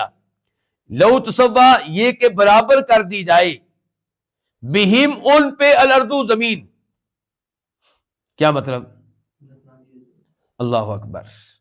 کافر عذاب دیکھ کر، ہولناکی دیکھ کر چاہے گا کاش اللہ مجھے ختم کر دے، مجھے مٹی بنا دے، مٹی میں مجھے دفن کر دے. اور یہاں پہ آپ اس آیت پہ غور کریں جو سورہ نبا کی آخری آیت ہے، اِنَّا أَنذَرْنَاكُمْ عَذَابًا قَرِيبًا يَوْمَ يَنظُرُ الْمَرْءُ مَا قَدَّمَتْ يَدَاهُ وَيَقُولُ الْكَافِرُ يَا لَيْتَنِي كُنتُ تُرَابًا. ہم نے تمہیں قریبی عذاب سے خبردار کر دیا ہے، وارننگ دے دی ہے، یعنی کہ وہ عذاب قریب ہے، قیامت کو دور نہ سمجھو. یہ کب ہوگا عذاب ہے اللہ؟ فرمایا اس دن جس دن آدمی دیکھے گا اپنا اعمال نامہ، اپنے گناہ، اور کافر کہے گا یا لیتنی کنت ترابا، اے کاش میں مٹی ہوتا، میں انسان نہ ہوتا بلکہ مٹی ہوتا، ان کہ آج میرا حساب تو نہ ہوتا.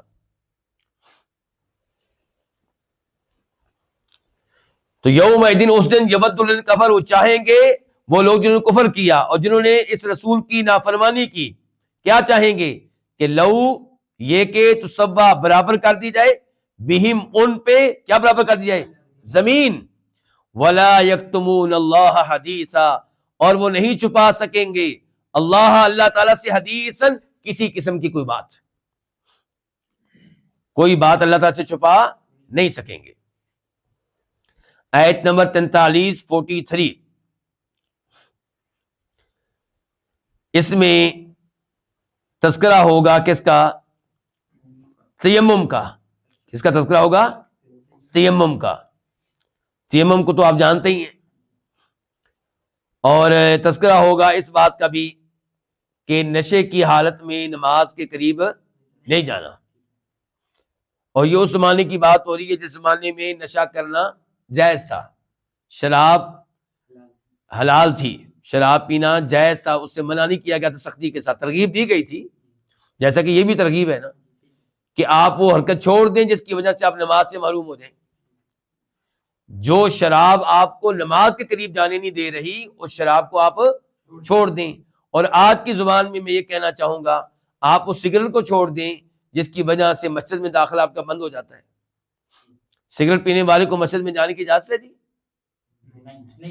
کیونکہ اللہ کے نبی نے فرمایا علیہ الصلوۃ والسلام جس نے کچا پیاز کھایا ہو، کچا لہسن تھوم کھایا ہو، وہ مسجد میں، ہماری مسجد کے قریب بھی نہ آئے. کیوں؟ بدبو آتی ہے. اور سگریٹ پینے والے کی بدبو زیادہ خطرناک ہے کہ اس کی، ہاں جی، اس لیے وہ کام نہیں کرنا جس کی وجہ سے آپ کا مسجد میں داخلہ بند ہو جائے. یا ایھا الذین آمنوا معذرت کے ساتھ پہلے میں سبب نزول بتا لوں. یہاں پہ سبب نزول روایت کرنے والے ہیں امیر المؤمنین جناب علی رضی اللہ تعالی عنہ کہ کوئی دعوت تھی، کوئی پروگرام تھا، وہاں پہ عبد الرحمن بن عوف بھی تھے. اس دعوت میں ایک صحابی نے نماز پڑھائی، دوسرے صحابہ کرام نے اس صحابی کے پیچھے نماز پڑھی. تو تلاوت کرتے ہوئے کیا کہہ دیا، کیونکہ اس پارٹی میں شراب بھی چلی نا، تو پھر شراب کا جب غلبہ تھا تو قل یا ایھا الکافرون کی تلاوت کی، لا اعبد ما تعبدون، میں ان کی عبادت نہیں کرتا جن کی تم عبادت کرتے ہو. اور اس کے بعد ایسے الفاظ کہے جن کا مطلب یہ تھا کہ میں عبادت کروں گا. تو اس لیے اللہ رب العزت نے یہ آیت نازل کی کہ آئندہ نشے کی حالت میں نماز کے قریب نہیں جانا.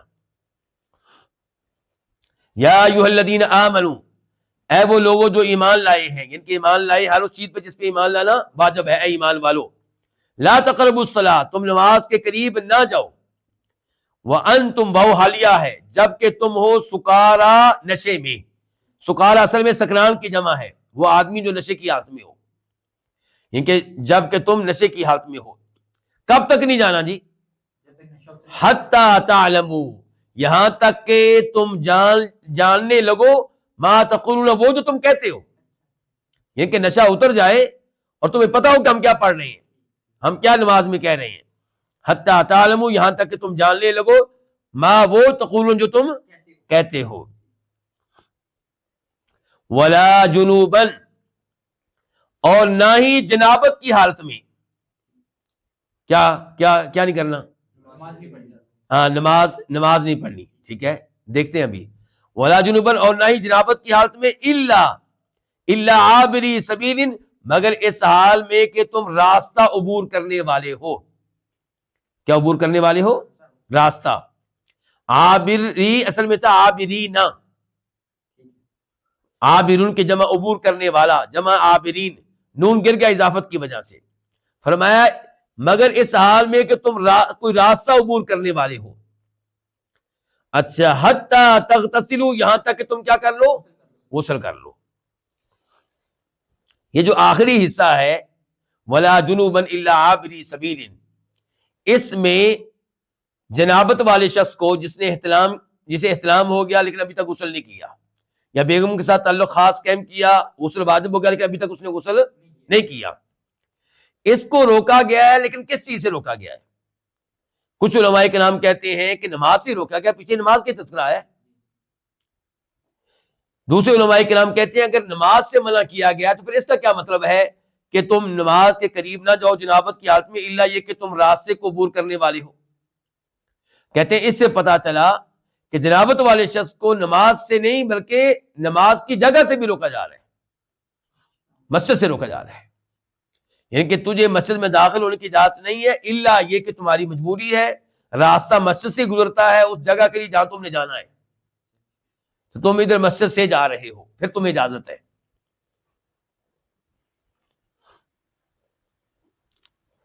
اور کچھ علماء کرام یہ کہتے ہیں کہ یہاں پہ دونوں چیزیں مراد ہوں گی، کہ جنابت والا شخص نہ نماز کے قریب جائے نہ نماز کی جگہ کے قریب جائے. اچھا، وہ علماء کرام جن کا اصرار تھا کہ جنابت والے کو صرف نماز سے منع کیا جا رہا ہے، وہ کہتے ہیں عابری سبیل سے مراد ہے سفر، کہ اے جنابت والے شخص تجھے نماز پڑھنے کی اجازت نہیں ہے جب تک کہ تم غسل نہ کر لو، الا یہ کہ آپ مسافر ہو اور آپ کو پانی نہیں مل رہا، تو پھر تیمم کر کے بھی آپ نماز پڑھ سکتے ہیں. واضح ہو گیا اذان؟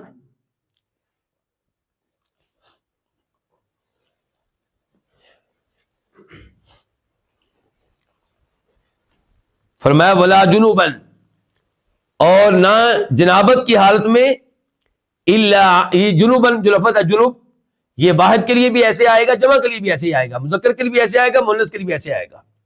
ولا جنوبا، نہ ہی جنابت کی حالت میں، الا یہ کہ عابری سبیل، مگر اس حال میں کہ تم راستے کو عبور کرنے والے ہو، حتی تغتسلوا، یہاں تک کہ تم کیا کر لو؟ غسل کر لو. وَإِن كُنتُم مَرْضَىٰ، اور اگر تم ہو مردہ کیا؟ بیمار. مردہ جمع ہے کس کی؟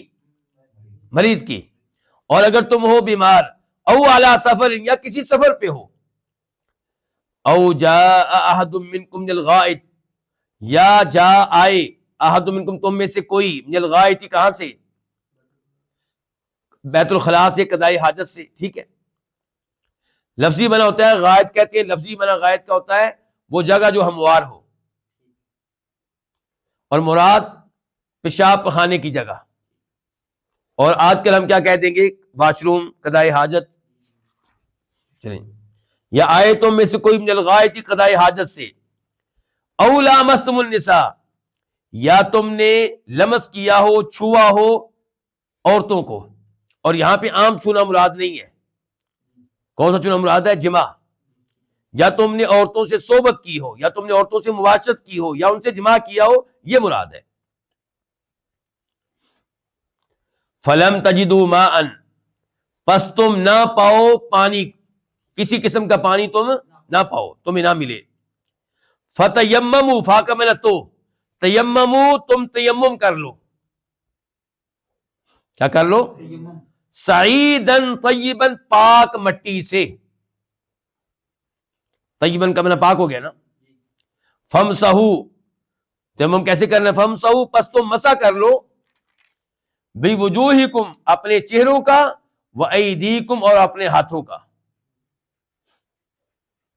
ان اللہ کان عفوا غفورا، بے شک اللہ تعالی بہت معاف کرنے والا ہے. عفوا بہت معاف کرنے والا ہے، غفورا نہایت مغفرت کرنے والا ہے، بہت مغفرت کرنے والا ہے. اب ذرا اس آیت کو پھر سے سمجھنا ہے. ہم نے آیت کے شروع کا حصہ تو ہم نے سمجھ لیا تھا الحمدللہ. اب یہاں سے کہ اگر تم بیمار ہو تو کیا بیمار کو تیمم کرنے کی اجازت ہے؟ ٹھیک ہو گیا، یہ بات سمجھ گئی. بیمار، اگر بیمار کے لیے پانی مسئلہ ہے، پانی استعمال کرنے سے بیماری بڑھتی ہے، یا پانی استعمال کرنے سے شفا یاب ہونے میں تاخیر ہوتی ہے، تو پھر اس کو پانی کی بجائے مٹی سے تیمم کرنے کی اجازت ہے. اچھا آگے کیا کہا؟ او علی سفر، یا تم کیا ہو؟ کسی سفر پہ ہو. تو ہر مسافر کو کیا تیمم کرنے کی اجازت ہے؟ مراد یہ کہ تم سفر میں ہو اور پانی میسر نہیں ہے، کیونکہ اس زمانے میں عام طور پہ سفر میں یہی صورتحال ہوتی ہے، پانی اتنا ہوتا تھا کہ جو خود پی سکتے ہیں. تو اگر آپ حالت سفر میں ہیں اور پانی میسر نہیں ہے تو تمہیں تیمم کرنے کی اجازت ہے. او جاء احد منکم من الغائط، یا آیا ہو تم میں سے کوئی قضاء حاجت سے. تو ہر قضاء حاجت سے آنے والے کو آگے آ رہا ہے، اور تمہیں پانی نہ ملے.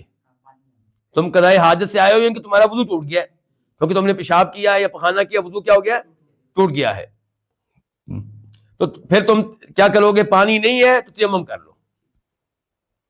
اور اس میں وہ سب چیزیں آ گئی جن سے وضو ٹوٹ جاتا ہے، وہ ساری چیزیں آ گئی جن سے وضو، تو یعنی کہ وضو آپ کا ٹوٹ گیا ہے کسی بھی وجہ سے، تو پانی نہیں ہے تو آپ تیمم کر لیں. آگے کیا ہے؟ او لامستم النساء، یا تم نے عورتوں کو کیا کیا ہے؟ چھوا ہے. اچھا، لامستم کا معنی یہ بھی ہو سکتا تھا کہ عورت کو ہاتھ جو ہی لگائیں گے وضو ٹوٹ جائے گا، چاہے آپ نے مصافحہ کیا ہو اپنی والدہ سے. اور دوسرا معنی یہ ہے کہ نہیں، کیا مراد ہے؟ باقاعدہ وہ تعلق قائم کرنا جس سے غسل واجب ہوتا ہے، یعنی کہ مجھے واضح لفظ بولنا پڑے گا، مادر کے ساتھ صحبت کرنا، مباشرت کرنا، اجماع کرنا. اچھا شافعی حضرات کیا کہتے ہیں؟ وہ کہتے ہیں نہیں جی، اس سے مراد ہے ہاتھ لگانا، ہاتھ لگ گیا وضو ٹوٹ گیا. تو الحمدللہ اللہ تعالیٰ نے ہمیں اندھی تقلید سے بچایا ہوا ہے. ہم قرآن و حدیث کو ماننے والے ہیں، سلف کا احترام کرنے والے ہیں، ائمہ کا احترام کرنے والے ہیں، لیکن کسی بھی امام کی وہ بات نہیں مانتے جو قرآن و حدیث کے مطابق نہ ہو. اب یہاں پہ ہم نے امام شافعی کی بات نہیں مانی. اچھا کیوں نہیں مانی وہ تو بعد میں بتاؤں گا، لیکن جو مانتے ہیں ان کا بنے گا کیا؟ پہلے یہ سن لیں. بیت اللہ کا آپ طواف کر لیں تو وہاں تو اب دائیں بائیں دھکے سے عورتیں آپ کے ساتھ گزر رہی ہوتی ہیں. تو ہر 10 سیکنڈ کے بعد وضو ٹوٹتا چلا جائے گا آپ کا. تو یہ جبکہ یہ مفہوم درست نہیں ہے. یہاں پہ لمس کا دوسرا معنی ہے وہ کیا کہ باقاعدہ صحبت کرنا، جماع کرنا. اچھا وہ ہمیں کیسے پتا چلا؟ اس کے کئی ایک دلائل ہیں. ایک دلیل آپ لے لیں فی الحال. سیدہ عائشہ فرماتی ہیں کہ نبی علیہ السلام رات کو نماز پڑھ رہے ہوتے تھے اور میں آپ کے آگے لیٹی ہوتی تھی. جب آپ سجدے میں جاتے تو مجھے ہاتھ لگاتے تھے، پھر میں پاؤں سمیٹ لیتی تو پھر آپ سجدہ کرتے تھے. تو کیوں نہیں وضو ٹوٹتا رہا آپ کا؟ اسی طرح ایک اور حدیث وہ مسلم شریف کی، یہ بخاری شریف کی تھی. سیدہ عائشہ کہتی ہیں کہ اللہ کے نبی علیہ السلام کی باری میرے گھر میں تھی. رات کو میں بیدار ہوئی تو دیکھا اللہ کے رسول موجود نہیں ہے. اب میں آپ کو تلاش کرنے لگی. تلاش کرتے کرتے میرا ہاتھ آپ کے پاؤں پہ لگا تو آپ سجدے میں تھے اور آپ کے پاؤں کھڑے تھے. تو کیا سیدہ عائشہ کا ہاتھ لگنے کے بعد آپ نے نماز توڑ دی کیونکہ وضو ٹوٹ گیا ہے؟ نہیں، نماز آپ نے جاری رکھی. تو ہاتھ لگانے سے وضو نہیں ٹوٹتا. اور اسے پتا کیا چلا کہ احادیث کے بغیر قرآن کو صحیح معنوں میں سمجھنا ممکن نہیں ہے.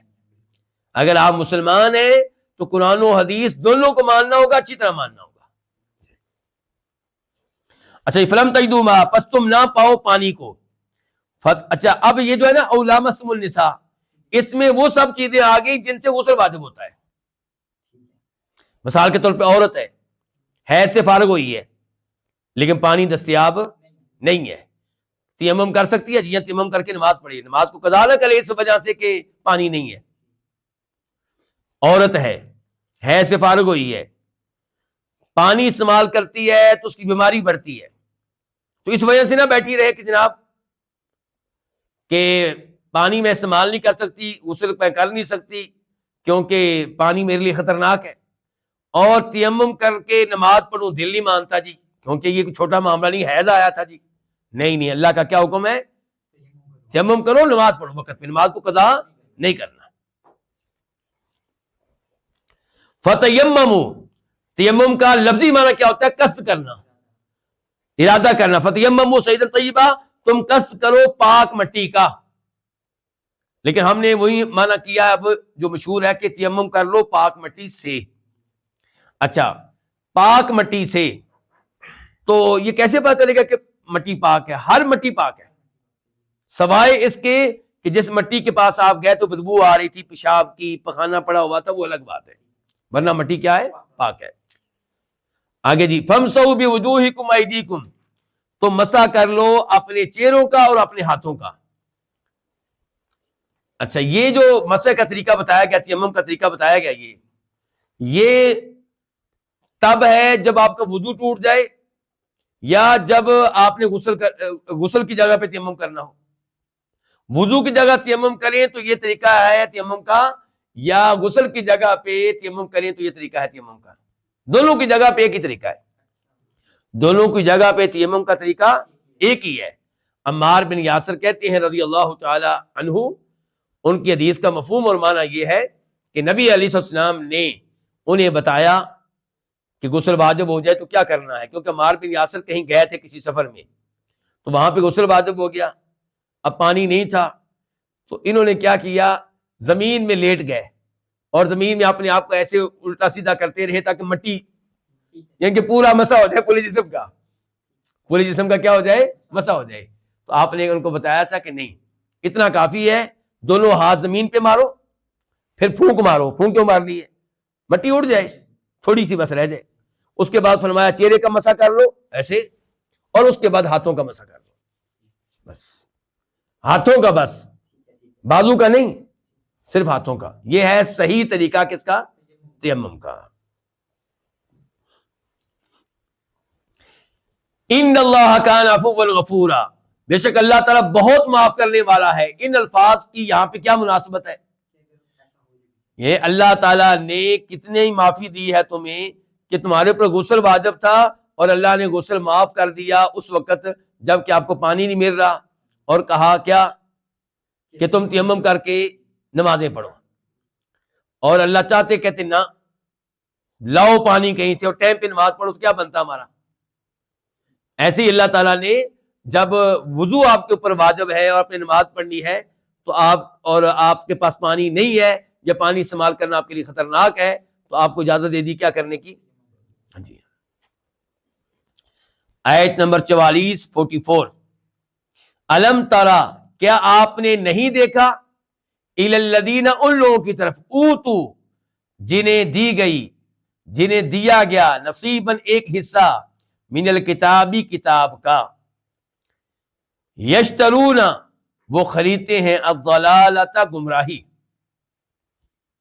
ویریدون، اور وہ چاہتے ہیں، ان تضلوا، کہ تم بھٹک جاؤ، تم بھٹک جاؤ، بہک جاؤ، السبیل، سیدھے راستے سے، لفظی معنی سبیل کا راستہ، سیدھا ہم نے اس لیے کہہ دیا کہ اس کے اوپر الف لام داخل ہے، پتہ چلا کہ اس سے ہر راستہ مراد نہیں ہے، خاص راستہ مراد ہے، سیدھا راستہ، صراط مستقیم مراد ہے۔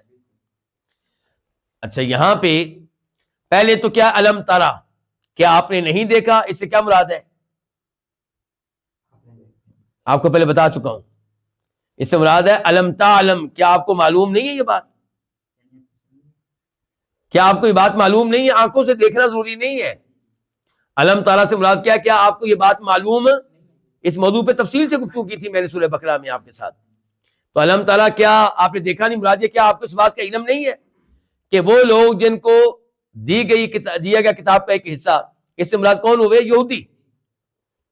وہ کیا کرتے ہیں جی؟ خریدتے ہیں گمراہی کو خریدتے ہیں، گمراہی لیتے ہیں، کس کے بدلے میں؟ ہدایت کے بدلے میں۔ وہ کیسے؟ قرآن سے اعراض کرتے ہیں، تورات سے اعراض کرتے ہیں، تورات کے اوپر عمل کریں تو تورات کہے گی مسلمان ہو جاؤ، اللہ کے نبی کے ہاتھوں پہ بیعت کر لو صلی اللہ علیہ وسلم۔ تو انہوں نے گمراہی خریدی ہے قرآن سے اعراض کر کے، تورات سے اعراض کر کے۔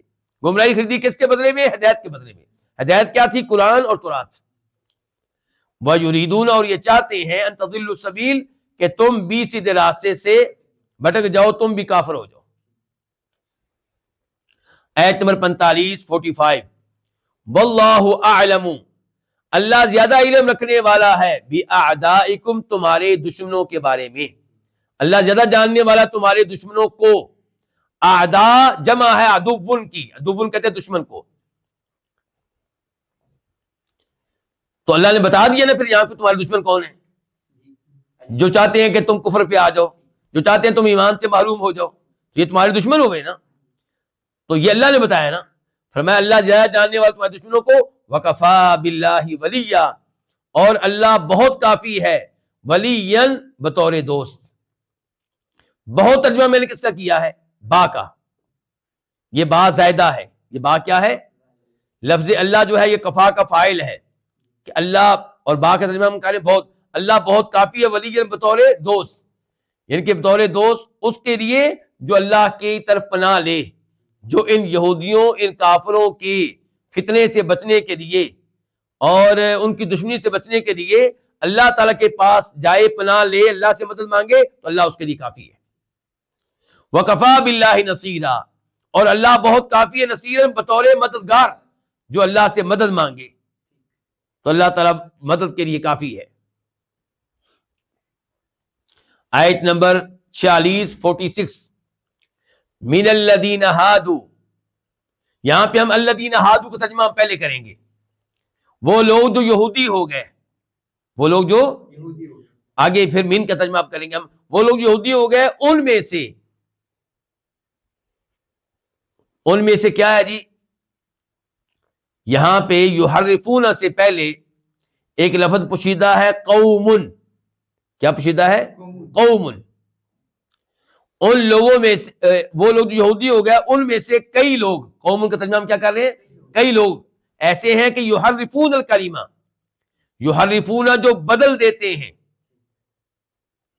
پھیر دیتے ہیں، بدل دیتے ہیں، الکلمہ کس کو؟ کلام کو پھیر دیتے ہیں، کلام کو کہاں سے؟ عن مواضعہ، اس کی جگہوں سے، کلام کو پھیر دیتے ہیں اس کی جگہوں سے۔ کیا مطلب؟ لفظ کو اس کی جگہ پر نہیں رکھتے، جملے کو اس کی جگہ پر نہیں رکھتے، اس کا غلط معنی کر دیتے ہیں، اس کا معنی تبدیل کر دیتے ہیں۔ کلام کی جگہ کیا ہے؟ ان کے کلام کا اصلی مقصد، معنی اور مفہوم، لیکن نہیں، تحریف کرتے ہیں، تحریف ان کے بدل ڈالتے ہیں، پھیر دیتے ہیں۔ جیسا کہ اس کی چند مثالیں تو اللہ تعالی نے بھی دی ہیں نا۔ جب یہ بیت المقدس میں داخل ہونے لگے تھے، اللہ نے کہا تھا، کیا کہنا ہے حسن؟ اللہ نے کہا تھا کہنا ہنتا، یعنی کہ اللہ ہمارے گناہ معاف کر دے۔ انہوں نے کیا کہا تھا؟ ہنتا، ہنتا، کہ ہمیں کیا چاہیے؟ گندم چاہیے، اور حبا، ہمیں دانے چاہیے، اس قسم کے الفاظ کہے تھے۔ اور اللہ تعالیٰ نے کیا کہا تھا کیسے داخل ہونا ہے؟ سجدہ کرتے ہوئے۔ وہ کیسے داخل ہوئے؟ ہاں جی، تو کہنے کا مطلب یہ ان کی حرکتیں ہیں۔ تو یہ ہے تحریف لفظی، یہ کیا تحریف ہے؟ الفاظ کو تبدیل کر دینا۔ لیکن یہاں پہ مراد جو ابھی ہم پڑھ رہے ہیں، یہاں پہ تحریف معنوی مراد ہے۔ الفاظ تبدیل نہیں کیے، معنی تبدیل کر دیا، لیکن وہ دونوں کام کرتے نہیں ہیں۔ کہیں پہ انہوں نے تحریف لفظی کی ہے کہ الفاظ ہی تبدیل کر دیے، اور کہیں پہ الفاظ تبدیل نہیں کیے تو معنی تبدیل کر دیا، اور یہاں پہ معنی کی تبدیلی کی بات ہو رہی ہے۔ تو وہ لوگ جو یہودی ہوئے، ان میں سے کئی لوگ ایسے ہیں یحرفون، جو بدل ڈالتے ہیں الکلمہ، کس کو؟ کلام کو، یعنی کس کے کلام کو؟ اللہ کے کلام کو، عن مواضعہ، اس کی جگہوں سے، یعنی کہ اس کے معنی و مفہوم سے۔ مراد کیا ہوگا؟ اس کے معنی مفہوم سے۔ وَيَقُولُونَ، اور وہ کہتے ہیں، سمعنا، ہم نے سن لیا، یعنی کہ اے محمد ہم نے تیری بات سن لی ہے، ہم نے سن لیا، وَعَصَيْنَا، اور ہم نے نہیں مانا۔ لفظی معنی نافرمانی ہے، صحیح کہہ رہے ہیں آپ، لیکن وہ ذرا کلام بن جائے نا کہ ہم نے سن لیا، وَعَصَيْنَا، اور ہم نے نہیں مانا، یعنی کہ ہم نے تیری بات سن لی ہے لیکن تیرا آرڈر ہم مانیں گے نہیں۔ عَصَيْنَا معصیہ سے ہے نا۔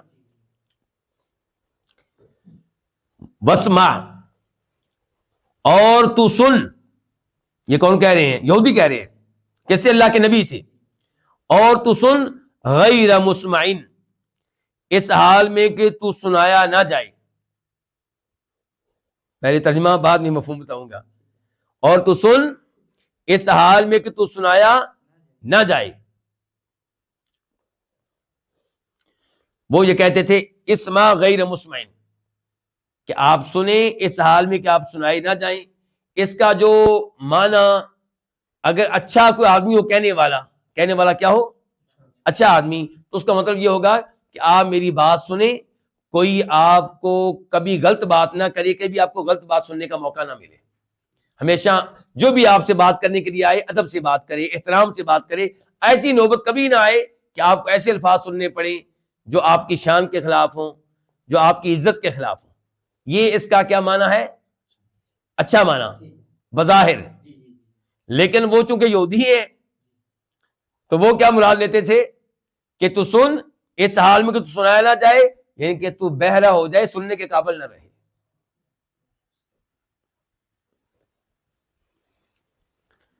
الفاظ ایک ہی ہیں، معنی دوسرا معنی مراد دے رہے ہیں۔ جی ہاں، اچھا یہ کس کو پتا چل گیا دوسرا معنی مراد دے رہے ہیں؟ یہ اللہ کو پتا ہے، کیونکہ اللہ نیتوں کو جانتا ہے۔ اچھا، ایک ان کی باتیں نمبر ایک کیا ہوگی؟ سمعنا وعصینا، یہ اپنی جگہ پہ بہت بڑا جرم کہ ہم نے آپ کی بات سن لی ہے لیکن مانیں گے نہیں۔ دوسرا یہ اسمع غیر مسمع کہنا اور معنی اس کا غلط مراد دینا، یہ جرم۔ تیسرا وراعنا، کیا کہتے ہیں؟ وراعنا، یعنی کہ گویا کہ اگر ہم اردو ترجمہ نہ کریں، ان کے جملے کہیں تو ہم کہیں گے کہ اللہ تعالیٰ کہہ رہے ہیں، وہ کہتے تھے سمعنا وعصینا، اور کہتے تھے اسمع غیر مسمع، اور تیسرے نمبر پہ کہتے تھے راعنا۔ اچھا، راعنا کے اوپر گفتگو پہلے سورہ بقرہ میں گزر چکی ہے، یعنی کہ راعنا کا معنی بنتا ہے نا کا معنی ہم، راعی تو خیال کر نہ ہمارا، آپ ہماری رعایت کریں، ہمارا خیال کریں، یعنی کہ ہمیں توجہ دیں۔ یہ لفظ بالکل صحیح ہے، معنی بھی صحیح ہے، لیکن وہ یہودی تھے، وہ کیا کہتے؟ راعی، تھوڑا سا عین کو لمبا کر دیتے، تو کیا ہو گیا؟ اب ہمارے چرواہی۔ اچھا، ایک معنی اس کا یہ بنتا ہے، یا پھر وہ کیا کہتے؟ راعینا، وہ کہہ دیتے راعینن، کیا کہہ دیتے؟ پھر معنی بن جائے گا نعوذ باللہ اے احمق شخص. اب اس انداز سے کوئی آپ کے ساتھ حرکت کرے تو آپ فوری طور پہ کچھ کہہ نہیں سکتے اس کو، یعنی کہ آپ کیسے کہیں گی تو نے معنی تبدیل کیا ہے، لیکن اللہ تو جانتا ہے. تو اللہ نے کہا یہ نہیں کہنا. سورہ بقرہ میں کیا کہا اللہ تعالیٰ نے؟ یا ایھا الذین آمنوا لا تقولوا راعنا وقولوا انظرنا. ہاں جی ایسے ہی ہے نا کہ اے ایمان والو تم نے یہ نہیں کہنا راعنا. اے ایمان والو، چونکہ یہودی یعنی کہ اس لفظ کا غلط استعمال کرتے ہیں راعنا، تم نے راعنا کہنا ہی نہیں ہے، تم نے کیا کہنا ہے؟ انظرنا.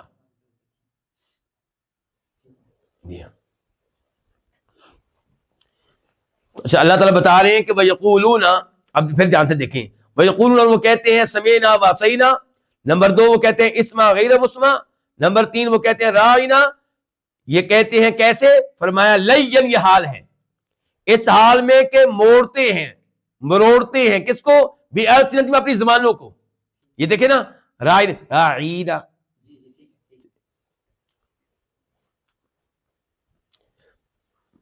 سے اپنی زمانوں کو موڑتے ہوئے مروڑتے ہوئے، وَطَعْنًا اور تان کرتے ہوئے، فی الدین دین میں، یعنی کہ دین پہ تنقید کرتے ہوئے، دین پہ تان کرتے ہوئے. کیسے؟ یعنی کہ وہ کہتے ہیں کہ اگر یہ نبی ہوتا تو اس کو پتہ چل جانا چاہیے تھا کہ ہم کہہ کچھ اور رہے ہیں اور مراد کچھ اور لے رہے ہیں. تو گویا کہ وہ کہنا چاہتے ہیں کہ جھوٹا نبی ہے. نعوذ باللہ کیا ہے؟ جھوٹا نبی. اس کو پتہ ہی نہیں چلتا، سچا نبی پتہ چل جاتا. تو اللہ تعالیٰ نے کہا لو جی میں تمہیں بتا رہا ہوں کہ تم یہ حرکتیں کرتے ہو اور میرے علم میں ہیں. تو پھر ثابت ہو گیا کہ سچے نبی ہیں، پتہ چل گیا نا. جی وَلَوْ أَنَّهُمْ قَالُوا، اور اگر بے شک وہ کہتے سمعنا، ہم نے آپ کی بات سن لی، وَأَطَعْنَا اور ہم نے آپ کی بات مان لی. اور دوسرے نمبر پہ کیا کہتے؟ وَاسْمَعْ، آگے غیر مسمع نہیں، صرف کیا کہتے؟ وَاسْمَعْ، ان کی ہماری بات سنیں. جیسے ہم کہتے ہیں کسی بڑے شخصیت سے پلیز میری ذرا بات سنیں. وَاسْمَعْ اور کیا کہتے؟ اور سنیے. اور کیا کہتے؟ وَانظُرْنَا اور ہمیں دیکھیے، ہمارا خیال کیجئے. ان کے راعنا کی بجائے کیا کہتے؟ انظرنا. اور اسمع غیر مسمع کی جگہ پہ کیا کہتے؟ اسمع. اور سمعنا وَعَصَيْنَا کی جگہ پہ کیا کہتے؟ سمعنا وَأَطَعْنَا. اللہ تعالیٰ فرماتے ہیں لَكَانَ، البتہ یہ ہوتا، خیرن زیادہ بہتر، لہم ان کے لیے، وَأَقْوَمَ اور زیادہ درست، وَلَكِن لیکن، لَعَنَهُمُ اللَّهُ اللہ نے ان پہ لعنت کی ہے، بِكُفْرِهِمْ ان کے کفر کی وجہ سے. یعنی کہ اللہ تعالیٰ نے ان کو توفیق نہیں دی اچھے کلمات کہنے کی. کیوں؟ ان کے کفر کی وجہ سے. فَلَا يُؤْمِنُونَ پس وہ ایمان نہیں لائیں گے، إِلَّا قَلِيلًا مگر تھوڑا. یہ قلیلہ کے 2 معنی ہو سکتے ہیں دھیان سے. یعنی کہ وہ ایمان نہیں لائیں گے مگر ان میں سے چند لوگ، یا وہ یہ ایمان نہیں لائیں گے مگر تھوڑا سا، ان کے آدھا ایمان لائیں گے آدھا نہیں لائیں گے. کسی بات کو مانیں گے کسی کو نہیں مانیں گے. آیت نمبر 47 یا ایھا الذین اوتوا الکتاب، اے وہ لوگوں جنہیں دی گئی ہے کتاب. اللہ تعالیٰ نے یہاں پہ براہ راست مخاطب کیا کہ ان کو، یہودیوں اور عیسائیوں کو، اہل کتاب کو. جیسے اللہ تعالیٰ کہتے ہیں یا ایھا الذین آمنوا، ایسے اللہ نے ان کو براہ راست مخاطب کیا ہے. اے وہ لوگوں جنہیں دی گئی ہے کتاب، ان کے اہل کتاب آسان لفظوں میں. آمینو تم ایمان لے آؤ، بما اس چیز پہ نزلنا جو ہم نے نازل کی ہے، مصدقاً اس حال میں کہ وہ تصدیق کرنے والی ہے، لما معاکم اس چیز کی جو تمہارے پاس ہے. اچھا ہم نے کیا نازل کی ہے؟ قرآن مثال کے طور پہ. اور جو یہ قرآن تصدیق کرنے والا اس کی جو تمہارے پاس ہے تورات و انجیل کی. تصدیق کیسے ہوگی؟ قرآن کیسے تصدیق کرے گا؟ جب قرآن میں وہی باتیں ہوں گی جو تورات و انجیل میں موجود ہیں تو قرآن نے تصدیق کر دی نا ان کی. اچھا من قبلی کا تعلق کس سے ہے بھلا؟ آمینو سے. کس سے تعلق ہے؟ آمینو سے. تم ایمان لے آؤ من قبلی پہلے اس کے کہ ان نطمسا کہ ہم مٹائیں، وجوہن کئی چہرے، فنردھا فا کا معنی پس، نردہ ہم لٹا دیں، کر دیں، ہاں ان کو، کن کو؟ ان چہروں کو، علی ادباریہا ان کی پشتوں پہ، ان کی پچھلی جانب، ان کی، یہ دیکھیں نا، یہ چہرہ پیچھے ہو جائے اور مٹا بھی دیا جائے، گویا کہ ناک ہے ہی نہیں، گویا کہ آنکھیں ہے ہی نہیں، پہلے اس کے کہ ہم مٹا دیں وجوہ کئی چہروں کو، فنردھا پس ہم ان کو کر دیں علی ادباریہا ان کی پچھلی جانب، او نلعنہم او یا نلعنہ ہم لعنت کرے ہم ان پہ، کن پہ؟ ان چہروں پہ، ان لوگوں پہ، چہروں والوں پہ، کما لعنا جیسا کہ ہم نے لعنت کی تھی اصحاب السبت ہفتہ والوں پہ۔ اچھا جی، سب سے پہلے یہ بتائیں ہفتہ والے کون؟ وہ جن کو منع کیا گیا تھا ہفتے کے دن مچھلی کا شکار کرنے سے، لیکن اللہ کی طرف سے زمائش، اللہ زماتا ہے، اللہ کی زمائش یہ تھی کہ اسی دن مچھلیاں زیادہ آتی تھی، تو انہوں نے پھر کیا کیا؟ ہیلے کیے، اللہ تعالیٰ کے حکم کا مقصد ہی ختم کر کے رکھ دیا۔ کیسے؟ وہ جال لگا لیتے پانی میں، کب؟ جمعے کو، اور ہفتے کے دن مچھلیاں شکار ہوتی رہتی، جمع ہوتی رہتی، اور اتوار کے دن نکال لیتے۔ یا کیا کرتے؟ گڑھا کھود لیتے، بڑے بڑے حوض، تالاب، گڑھے کھودتے، اور ہفتے کے دن پانی ادھر بھیج دیتے، حوض بھر جاتا، اس میں مچھلیاں بھی پہنچ جاتی، اور ہفتے کے دن پکڑ لیتے۔ اللہ تعالیٰ کے حکم کو ناکام بنانے کے لیے کیا کیا ہیلے کرتے رہے، تو پھر اللہ تعالیٰ نے کیا کیا تھا؟ ان کو بندر بنا دیا تھا، ان کو کیا بنا دیا تھا؟ بندر اور خنزیر بنا دیا تھا، تو یہ مراد ہے لعنت سے۔ اچھا، اور یہ چہرے جو ہے مٹا ڈالنا، یہ کب ہوگا؟ ایک قول یہ ہے کہ دنیا میں، دوسرا یہ ہے کہ آخرت میں، اور دونوں ٹھیک ہوں۔ اللہ کی مرضی کہ اللہ یہ چہرے مٹائے دنیا میں، یا قیامت کے دن چہرے اللہ ایسے کر دے۔ بلکہ دنیا کے معاملے میں حدیث ہے ہمارے پاس ابن ماجہ کی، آپ علیہ السلام فرماتے ہیں قیامت آنے سے پہلے کیا ہوگا؟ مسخن، کئی لوگوں کے چہروں کو تبدیل کر دیا جائے گا، مثال کے طور پہ ان کو خنزیر یا بندر بنا دیا جائے گا۔ وخسفن، اور کئی لوگوں کو کیا کیا جائے گا؟ زمین میں دنسا دیا جائے گا۔ جی ہاں، تو اس لیے یہ کام دنیا میں بھی ہو سکتا ہے اور آخرت میں بھی۔ تو کتنی بڑی وارننگ دی اللہ تعالیٰ نے کن کو؟ یہود و نصارہ کو۔ وَكَانَ أَمْرُ اللَّهِ مَفْعُولًا، اور اللہ تعالیٰ کا حکم مفعولاً ہو کر رہتا ہے۔ کوئی یہ نہ سمجھے کہ اللہ کے لیے، اللہ کیسے کرے گا چہرے پیچھے، کیسے مٹائے گا اللہ تعالیٰ چہروں کو، اللہ کے لیے کیا مشکل ہے، کون کہنا ہے۔ آیت نمبر 48 ان اللہ، بے شک اللہ تعالیٰ، لا یغفر، نہیں بخشے گا، کیا نہیں بخشے گا؟ ان یشرک بہ، کہ اس کے ساتھ شریک کیا جائے، کس کو؟ کسی کو بھی۔ بے شک اللہ تعالیٰ نہیں بخشے گا ان یشرک، کہ شریک کیا جائے بھی اس کے ساتھ، کس کو؟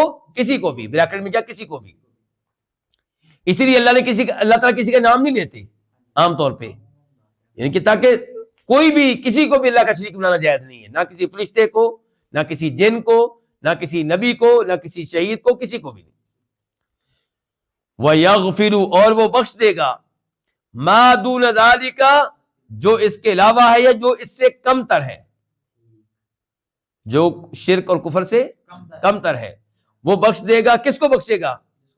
لِمَن يَشَاءُ، جس کو چاہے گا، یعنی کہ جو لوگوں نے گناہ کیے ہوں گے کفر و شرک کے علاوہ، تھے مسلمان، تھے توحید کے اوپر، تھا درست عقیدہ، دیگر گناہ جو ہیں اللہ جس کو چاہے گا بخش کے جنت میں داخل کر دے گا، اور جس کو چاہے گا جہنم میں بھیجے گا، وہ عذاب اپنا جھیلے گا، عذاب بھگتے گا، اس کے بعد ہو سکتا ہے شفاعت ہو جائے، اور شفاعت کی وجہ سے جلدی اللہ تعالیٰ اس کو نکال لیں، یا لیٹ شفاعت ہو تب نکالے، یا پورا عذاب اپنا بھگت لے تب نکالے۔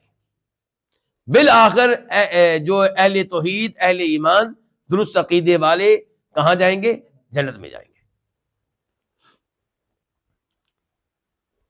وَمَن یشرک باللہ، اور جو اللہ تعالیٰ کے ساتھ شریک کرے، کس کو؟ کسی کو بھی، چاہے کسی قبر کو، چاہے کسی پتھر کو، چاہے گائے کو، کسی کو بھی، اور جو اللہ تعالیٰ کے ساتھ شریک کرے، فقد تو تحقیق، افترا اس نے باندھا، کیا باندھا؟ اثما عظیما، بہت بڑا گناہ، یعنی کہ اس نے جھوٹ باندھا اثما عظیما، بڑے گناہ کا، بہت بڑا گناہ اس نے مول لیا۔ یہ کہ جب آپ اللہ تعالیٰ کے ساتھ کسی کو شریک کرتے ہیں تو آپ کیا کہنا چاہتے ہیں کہ یہ بھی عبادت کا حقدار ہے، یہ بھی عبادت کے لائق ہے، جھوٹ بول رہے ہیں نا آپ۔ جی ہاں، وَمَن يُشْرِكْ بِاللَّهِ، جو اللہ تعالیٰ کا شریک کرے، فقد افترا، پس تحقیق اس نے جھوٹ باندھا اثما عظیما، بہت بڑا۔ آیت نمبر 49 الم ترا، کیا آپ نے نہیں دیکھا؟ کیا مطلب آپ کے علم میں یہ بات نہیں آئی؟ کیا آپ کے علم میں وہ لوگ نہیں آئے جن کا آگے تذکرہ آ رہا ہے؟ الم ترا، کیا آپ نے نہیں دیکھا؟ الی الذین، ان لوگوں کی طرف، یزکون، جو پاک قرار دیتے ہیں، انفسہم، اپنے آپ کو، جو تزکیہ کرتے ہیں اپنے آپ کا۔ کیا کہتے ہیں؟ کہتے ہیں کہ ہم اللہ کے بیٹے ہیں، ہم اللہ کے محبوب ہیں، ہم اللہ کے پیارے ہیں۔ کون کہا کرتے تھے؟ یہودی۔ یا کیا کہتے ہیں کہ لن يدخل الجنت الا من كان هودا او نصارى، جنت میں صرف یہودی جائیں گے اور عیسائی کہتے صرف عیسائی جائیں گے۔ تو یہ سارا کیا ہے؟ اپنے آپ کا تزکیہ کرنا، اپنے آپ کو پاک قرار دینا۔ فرمایا کیا آپ نے نہیں دیکھا ان لوگوں کی طرف جو اپنے آپ کو پاک قرار دیتے ہیں؟ بل اللہ، بلکہ اللہ تعالی، یزکی، پاک قرار دیتا ہے، پاک کرتا ہے، من یشاء، جس کو چاہتا ہے۔ اللہ کیسے پاک کرتا ہے؟ جس کو چاہتا ہے، ایمان کی توفیق دے کر، شرک، کفر و شرک سے نکال کر جب اللہ ایمان پہ لے آئے تو اللہ اسے پاک کر دیتا ہے گناہوں سے۔ بلکہ اللہ تعالیٰ پاک کرتا ہے ہمیشہ جس کو چاہتا ہے۔ ولا یظلمون، اور ان پہ ظلم نہیں کیا جائے گا۔ فتیلا، مراد یہی ہے تھوڑا سا بھی، لیکن لفظی معنی کیا ہے؟ فتیلا کس کو کہتے ہیں؟ رمضان کا مہینہ ہے، افطاری کس کے ساتھ کر رہے ہیں؟ کھجور کے ساتھ۔ کھجور میں جو گٹھلی ہوتی ہے، گٹھلی میں جو وہ کٹ سا ہوتا ہے، وہاں پہ ایک دھاگا ہوتا ہے، وہ کتنا وزنی ہوتا ہے؟ کتنے کلو کا ہوتا ہے؟ تو اللہ تعالیٰ کہتے ہیں میں اتنا بھی کسی میں ظلم نہیں کروں گا، کھجور کے برابر نہیں، کھجور کی گٹھلی کے برابر نہیں۔ کھجور تو آپ نے کھا لی، گٹھلی بھی آپ پھینک دیں گے، لیکن اس کے اوپر ایک دھاگا جو ہے نا، اس کے برابر بھی اللہ کسی پہ ظلم نہیں کریں گے۔ ولا یظلمون، اور ان پہ ظلم نہیں کیا جائے گا۔ ولا یظلمون، اور ان پہ ظلم نہیں کیا جائے گا۔ فتیلا، کھجور کی گٹھلی پہ لگے دھاگے کے برابر بھی۔ اللہ اکبر، اللہ تعالیٰ کی مثالیں دیکھیں۔ ایت نمبر 50، یعنی کہ اللہ تعالیٰ کہہ رہے ہیں کہ ان پہ یہودیوں پہ بھی اللہ ظلم نہیں کریں گے، کفار پہ بھی اللہ ظلم نہیں کریں گے، کسی بھی اللہ ظلم نہیں کریں گے۔ ایت نمبر 50 انظر، آپ دیکھیں، کیف یفترون، کیسے وہ باندھ رہے ہیں علی اللہ، اللہ تعالیٰ پہ، الکذبہ، کیا؟ جھوٹ۔ کیا یہ اللہ پہ جھوٹ نہیں ہے کہ جناب جنت میں یہودی جائیں گے؟ کیا اللہ نے یہ کہا، یہ گارنٹی دی ہے؟ یہ کہنے والا تو یہی کہنا چاہتا ہے نا کہ جنت پہ مرضی کس کی چلنی ہے؟ اللہ کی۔ جب آپ کہتے ہیں جنت میں صرف یہودی جائیں گے، اس کا مطلب یہ ہے کہ اللہ تعالیٰ نے یہ بات کہی ہے، اللہ کا یہ اعلان ہے۔ پھر آپ کا کہنا ہے کہ ہم اللہ کے بیٹے ہیں، جبکہ اللہ بیٹوں سے پاک ہے، تو یہ سب اللہ پہ جھوٹ ہے۔ فرمایا انظر، دیکھیے کیسے وہ اللہ تعالیٰ پہ جھوٹ باندھتے ہیں۔ وکفا، اور کافی ہے، بھی، یہ کیا؟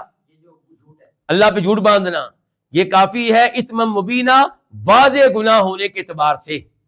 کوئی یعنی کہ کوئی یہ نہ سمجھے کہ چھوٹا جرم ہے، یہ بڑا گناہ ہونے کے اعتبار سے، واضح گناہ ہونے کے اعتبار سے اتنا ہی کافی ہے، جبکہ ان کی تو پوری زندگی ایسے جرائم سے بھری پڑی ہے۔